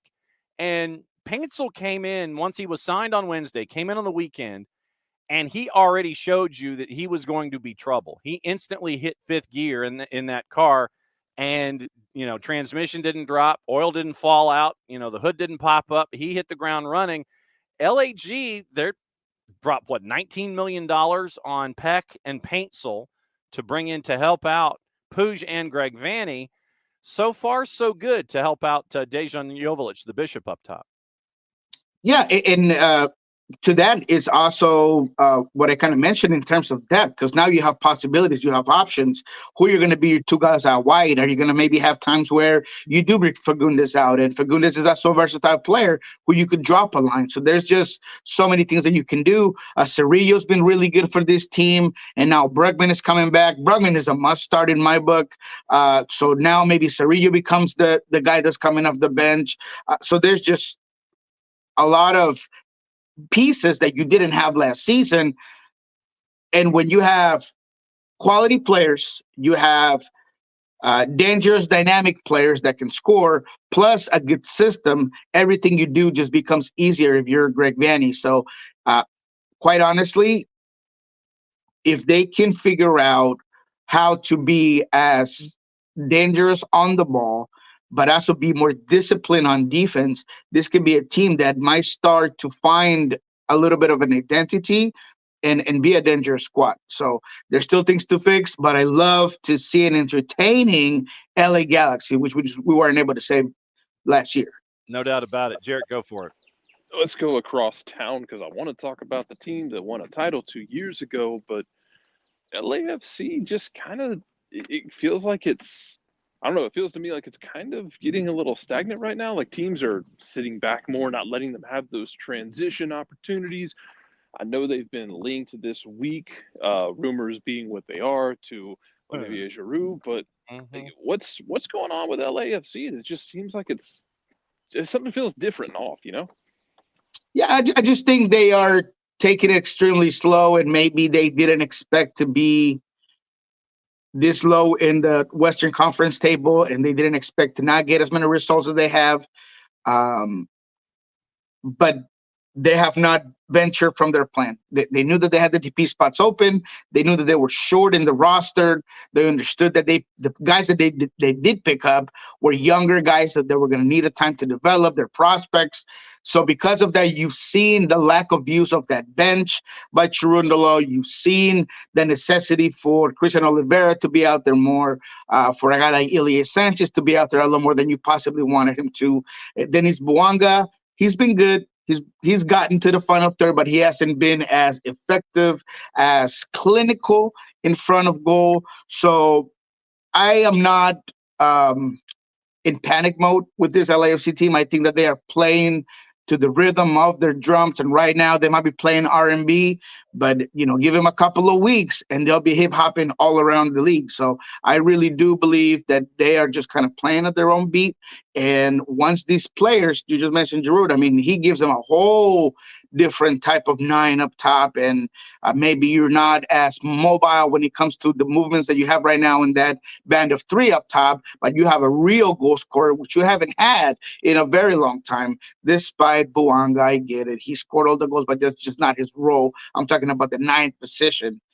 So, yeah, I just think that once the rest of the roster gets filled, you'll start to see what this LAFC team's all about. It's just too soon for me to say, hey, we should start worrying about LAFC. Okay, because I'll go there. I mean, with La Banda being what it was in the past, and it was when Carlos Vela was obviously a lot younger, and Carlos Vela now at the age of 4,712 is the starting striker for Without Club FC. I when I look at LAFC and what we're seeing with Steve Chirundolo, it's an entirely different vibe now where, offensively they're hiccuping and you don't know what you're going to be getting on a daily basis. And I think that Chirundolo at times seems to, he wants to pull back. He doesn't want to, he wants to go up the hill and make sure that you're going up the hill in second and third gear. He's not mashing the gas pedal to the floor like we've seen in the past. It's almost trying to be more defensive in your posture, picking your spots. And it's like, it's a different drive out there for LAFC. And I don't know what has gotten into Steve Chirundolo. He's coaching differently now with the offensive firepower that he has. I mean, is he waiting from window to window to see how I can, put, patches on the pipes under the sink and then try to figure out what's going on? It just seems like it's a different vibe now with Chirundolo coaching. Well, yeah, that's a good point. And maybe that's what Jared was alluding to. And that is true.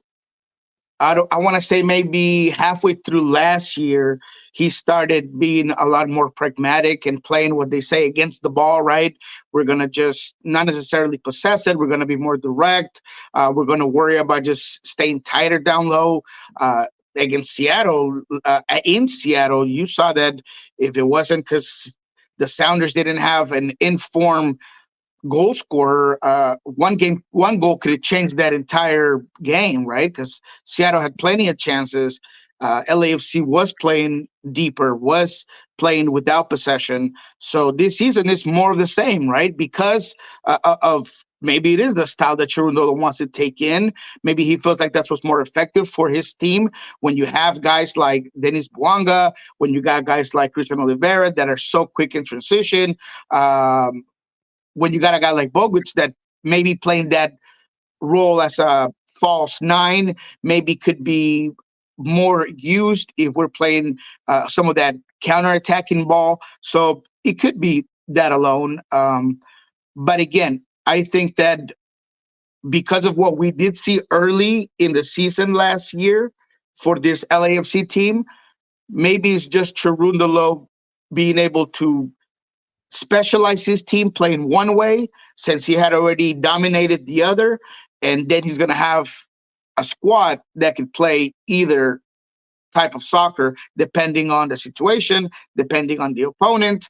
But to your point, yes, it is true. He has been playing more against the ball than maybe we saw when he first started coaching LAFC. One question, Jarrett, before I let you. Yeah, go ahead. Oh, Lord. What'd you do? Bruh broke his camera. Do you anticipate a Carlos Vela signing in Major League Soccer, or where do you anticipate Carlos Vela picking up his next paycheck from other than without Club FC? Yeah, that's a good question. I do expect him to stay in MLS. I still not hope, but I still feel like LA is the place where he wants to be. I think all of us that have followed his career here with MLS and, just not on the field, but off the field, his family, what he talks about, his likes, his dislikes. He enjoys that LA life, right? The being able to go to the basketball games, being able to have his family there. He is not a guy that I would see going to Mexico to play, although I guess I didn't think Javier Hernandez would ever go back to Liga MX. But yes, I think that he ultimately will end up here. He has most of his value here. I think that there are teams that are interested, whether it's San Jose or Colorado or LA. I think he'll end up staying in MLS. I don't foresee him going anywhere.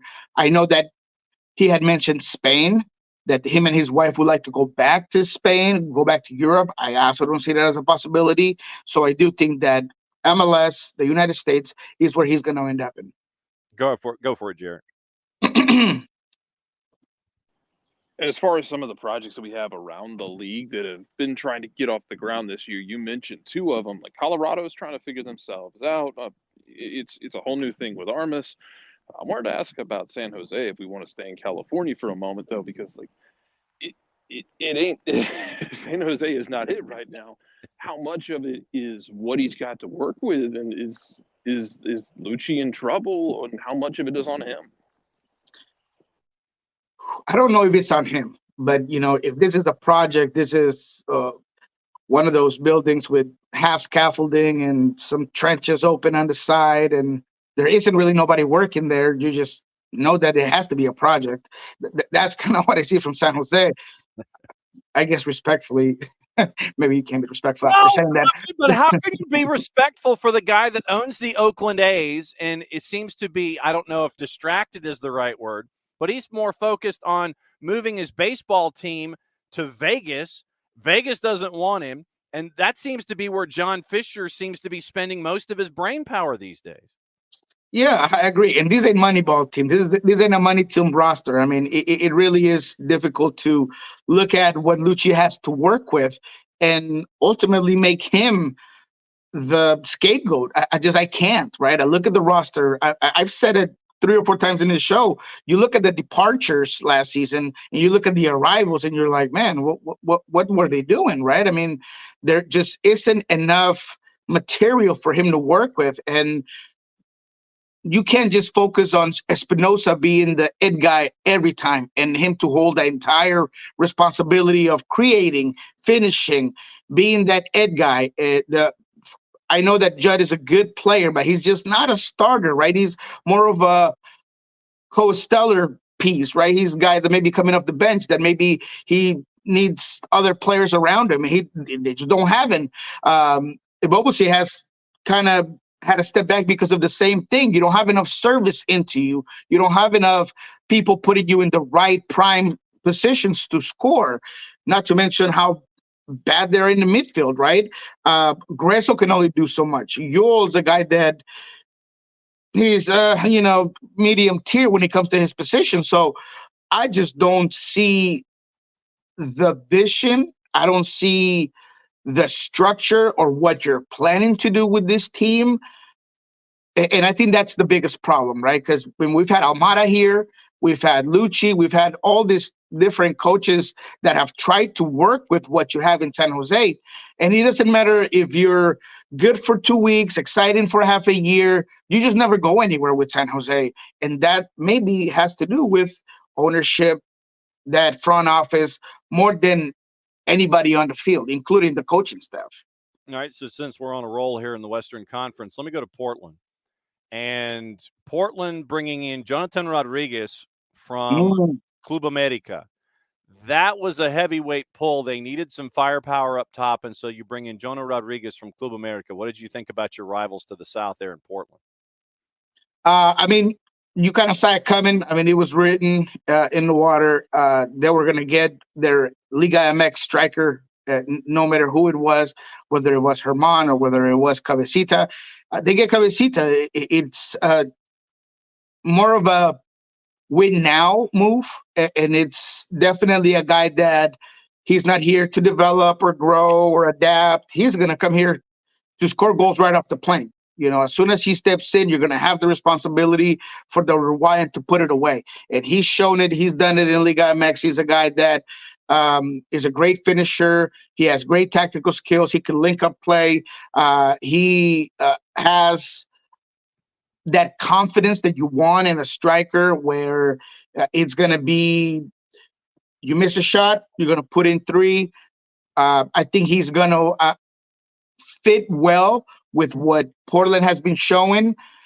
The speed out wide, the service into him, having a guy like Evander behind him, having a guy like Anthony next to him, having a guy like Moreno on the other side. I really do think that he is a piece that is going to give this Portland team a big push in terms of caliber and eliteness. And because of that, that just makes them a big Western Conference contender to either stay in the high 1, 2, 3 spots, or why not just take the West? Because look, I understand that they haven't been brilliant, and I don't want to come over here and get on the bandwagon that this team is amazing, because they haven't been brilliant, but they've been effective and they have showed character. And for all the complaints and things that I've said about Neville, he has been able to get this group going. He has shown that being a little bit of a motivator has gone long ways with this squad. They play more free. They've been able to, just simply show it to you on the field. So I think Cabecita is a perfect move for this team. And I think that it does put them in, at the very least, in the conversation for contender to win the West. I'll say that. Thursdays with Niko at El Rolo NW, at the Soccer Bar, and at Sports Pulso. Jarrett Smith, what's next on your mind for Niko Moreno? I know we didn't have any MLS teams in it this week, and we still got a little bit of magic and chaos left for tonight. But anything to take away for you from the first few days of U.S. Open Cup, with 2 teams in there, NISA teams in there, a couple amateur teams are moving on as well. I got to be honest, I didn't see much of the U.S. Open Cup other than the Ballard FC and Velocity. I figured you were keeping an eye on Ballard. I figured you were going to be looking at Ballard, the reigning USL League 2 champs.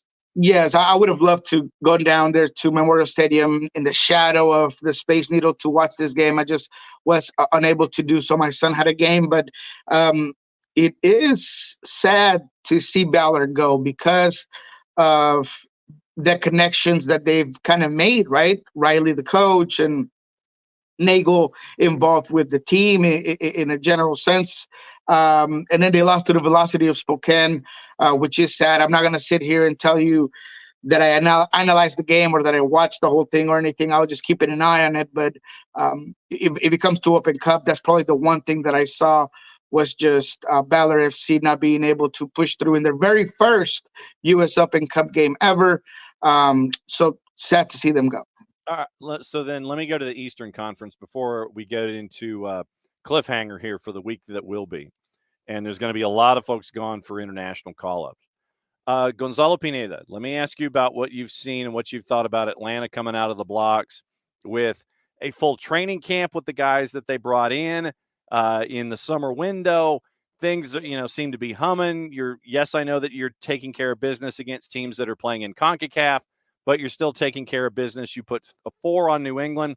You got the win over the purple team, and now you got a tough one going to Toronto. You don't know which Toronto you're going to get. They don't have Larea, Osorio, or Davy Flores. This one will be intriguing, and I think it's going to be the offense of Atlanta or the offense of Toronto against the defense of Atlanta. What have you thought about Gonzalo Pineda and Atlanta United so far? I think they look good. Watching that Orlando game and watching the game against New England, if there's something that stands out is that Pineda wants to get the team running and wants everybody to know exactly where they have to be when space opens up. Having a guy like Giacomakis and being as smart as he is and forcing teams to know exactly where he's at and demanding the type of marking that he demands is beautiful to watch. I mean, against Orlando, it could have been a 4-0 game, a 4-1 game, depending if Orlando gets kind of lucky on a couple of shots that they've had. But that's kind of what I see from them is just an idea, an ability to, at least on offense, get Wiley going, get Lennon going, create this advantage numerically and push numbers forward, get Silva going. Saba, very smart player. You saw it in that first goal. When he sees that Giacomakis wins that ball, Giacomakis is servicing, that's a masterpiece. And then Saba being able to kind of cut inside, break the guy's ankles and put it away. So you see the components. I see the Pineda DNA within it, within the structure. So hoping that everything that we've been waiting Pineda to finally cement with his IQ, soccer IQ, plus the talent, I'm starting to see it. And look, I know people were freaking out with the Colorado game, but that's a tough team to play, especially that early in the season. This game against Orlando kind of shows you a little bit more. Is there kind of a undermark of saying, well, this Orlando team struggled and they didn't have Araujo and they didn't have Cartagena? Sure. Yeah, there were things that weren't there for Orlando, but ultimately it's about how your team executes the game plan, and they executed it beautifully. So I think that, and you heard it from Pineda himself, defensively is the one side that they want to make sure to work with. That's something that he hasn't been able to do since he arrived at Atlanta. That's always been a little bit of his own criticism within him. He switches to a 5-man backline because he saw he was given a lot of space out in wide positions. He doesn't want to do that. He says, I want to defend better with the line of 4. So it's a work in progress defensively. I think his final product offensively. But all in all, I am very hyped about this Atlanta team. I think they're going to be fighting the top of the East all season long. And as long as no injuries happen and this team stays healthy, I think they're a big contender in the East. All right, so it's time for cliffhanger, but I want to focus on one game in particular, and it's the game at the end of the schedule. And the reason I'm focusing on this one match specifically is because it is Jarrett's Quakes against Seattle. Juice boxes in this one. San Jose, 10:30, so a 10:40 kick on Apple TV. San Jose is a plus 162 in the composite, courtesy of our friends at Odds Portal to get the win. Draws a plus 225. Seattle is a plus 171. Let me start with Jarrett here and get Jarrett's thoughts on this one with San Jose and Seattle. And this one is right under the shadow of the San Jose airport. Jarrett, early thoughts? I can't trust San Jose right now. I mean, we talked about it's a project. It's a matter of them putting together a complete 90 minutes. We saw them play SKC last week. They got out in front, but right now they're lacking that consistency. They're not putting their foot down on anybody's neck, but to get there in the first place, they have to get up and stay up and try and control the game. Even when you're not controlling the ball, you have to be able to at least get into the corner, get your hands up around your head, and then try and fight your way out of it at times. And right now, that's just not who they are. And I know the Seattle team is a bit older, especially in those key pieces that we've known for years now. Feels like Raul Diaz has been there since 2015. I know he hasn't. It just feels like that in my head. That's my headcanon. That's what I'll go with. But skepticism about Seattle aside, it is a Schmetzer team, and it is a veteran team with young pieces that know the system. So, I mean, I'm not taking San Jose here, because I think when push comes to shove, one of these teams might flinch. I think right now that San Jose, while they're trying to figure themselves out, and Seattle's, even if they're not, and I know, Niko, you talked about, Seattle having someone finish consistently in front of net, but I feel like they are more well equipped to not flinch if it gets close late. Yeah, no, I think that's a fair and very good analysis on what we might potentially see. The reason why I am more comfortable going with Seattle in this one is simply because they're dying for a win. I think that this team has been close to get one. It's been small things here and there. Against Colorado, it's a red card by Josh Atencio, a foul on top of the box by Leiva, a ricochet that magically falls on Cabral. Nobody closes it down. It's a 1-1 game. So defensively, I feel comfortable saying Seattle is going to go to San Jose, not concede any goals. So they're going to be in the game for 90 minutes. Can they score? Can Jordan Morris and Raul Diaz find the right chemistry to not just get to prime scoring positions, but when they get there, can they put it in the back of the net? I am of the thought process that at some point, I would love to see Jordan back on the wing, playing out wide. He's never been a guy that's just a goal scorer, and I feel like that's tough for him. He was asked this week if he felt like he was involved enough in the game. He responded that he wasn't, that he needs to get more on the ball. I don't think that his style of play benefits by him getting 17 to 20 to 25 touches a game, because he needs to get on a rhythm. But just to stick to this particular game, guys are still missing. No JP for this one. Obviously, Stefan Frey will be back, but that's in the back end. Albert will be back. We'll see whether they start him, whether they're not. He only played a certain amount of minutes last week, so is he ready to start the game? I'm not quite sure.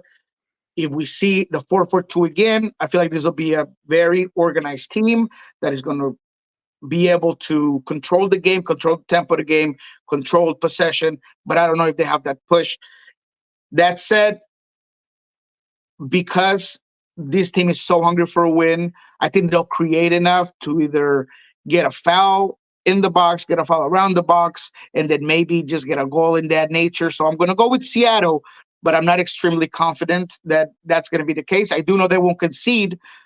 The draw is probably your best bet on this one, if I'm a gambling man, which I am. But, if you are getting some juice boxes on it, I will go for the draw. But here, with the analysis that I'm providing you, I think that Seattle will ultimately find spaces behind a midfield that has had issues this season in San Jose, holding back teams. I feel like maybe Leo Chu could find more space that he has lately on that left-hand side. And perhaps, just perhaps, the right pass gets done, right decision gets made, and Seattle gets a goal.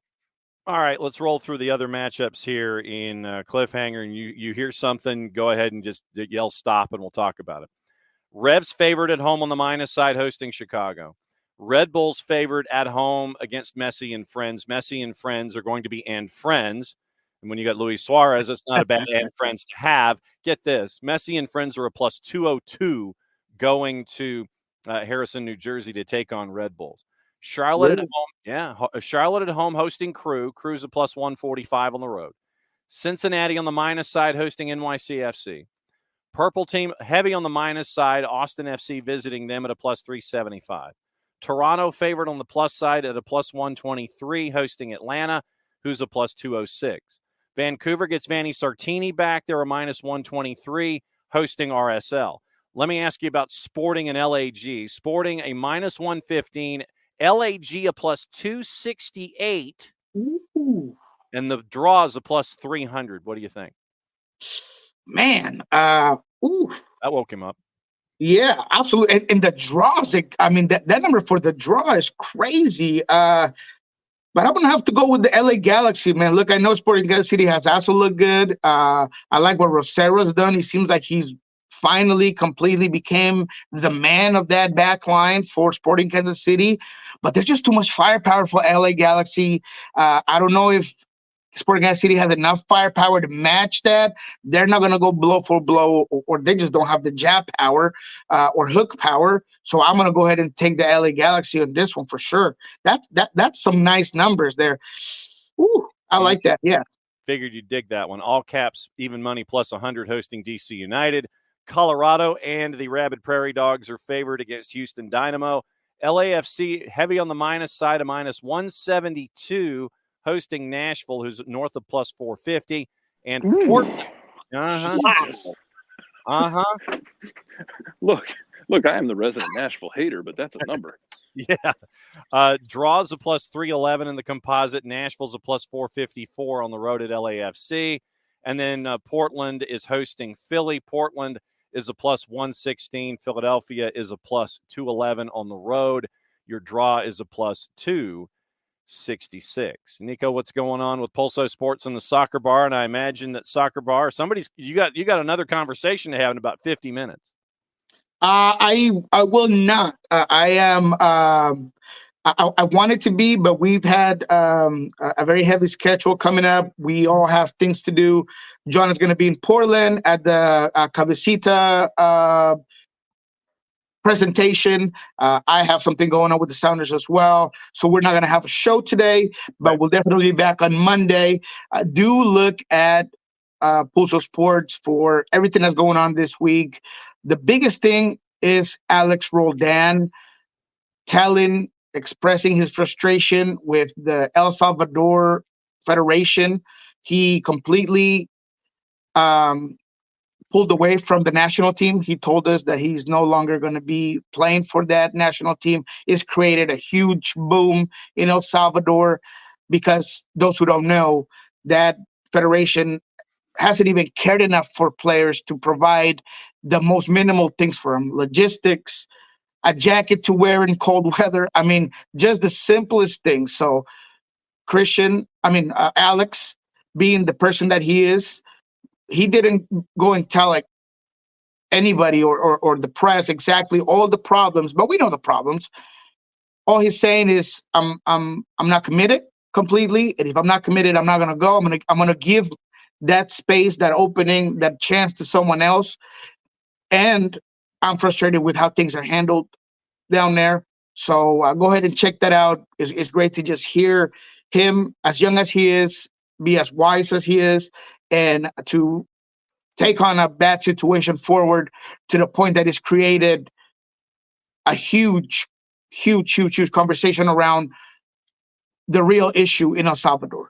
Not the fact that he's not going to play, but the fact that so many players are willing to not play because of the issues with the federation. So check that out at Pulso Sports for sure.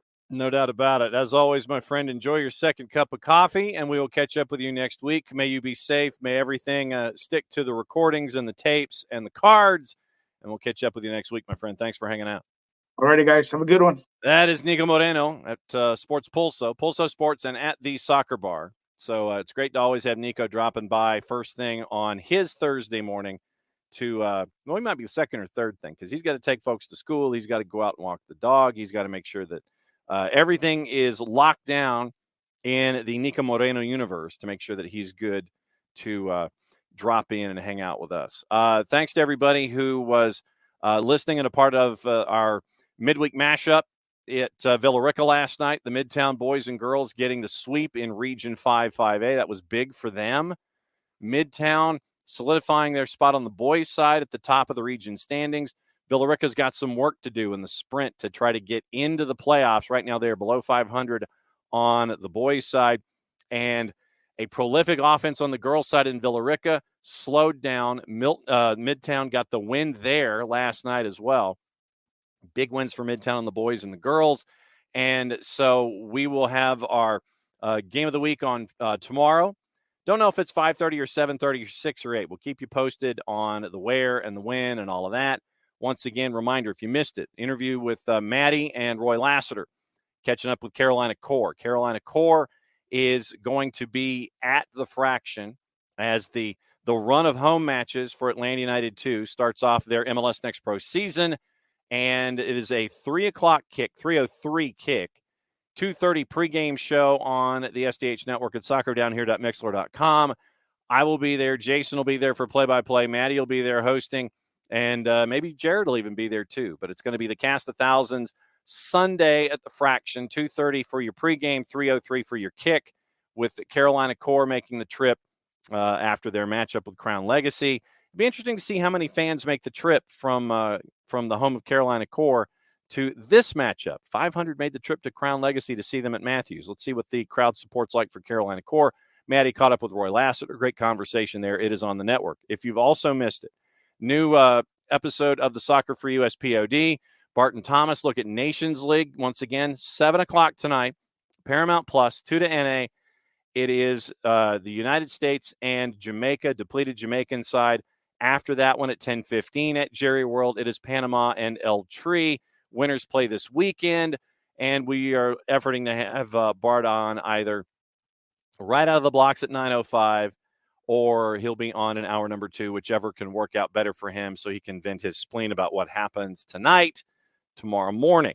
Friends from Beyond Goals, hopefully joining us at 9:30. We can whip around patent pending trademark coming sooner, hopefully, rather than later. Starting after that, in hour number 2, a lot going on. NWSL is going on. League One is going on. USL Championship's going on. MLS is going on. We'll go through all the juice boxes and the analysis for all of the matchups tomorrow in Major League Soccer in hour number 2 to get you ready for the weekend. So once again, thanks to all of you guys for hanging out with us as you always do. We'll be back at it again in a little under 22 hours. Once again, fresh content. We're going to pull Jason's segment in addition to posting the show to the network. We'll pull the Tyler Pilgrim segment from yesterday. We'll add that to the mix as well, and everything else that is going on here at SDH. Thanks for hanging out with us and being a part of it all. For all of us here, for Manny, for Jason, for Jarrett, for Nico, and for me.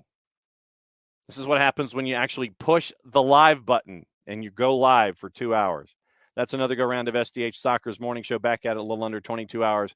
Mucha plati, I'll play it safe, and since it is the end of the show, that means I get to do this. We'll be back at you again 9 o'clock tomorrow morning, because we've got to be out by 11. So 9 o'clock start tomorrow. We're starting a little early, but it's the end of today. That means I get to do this.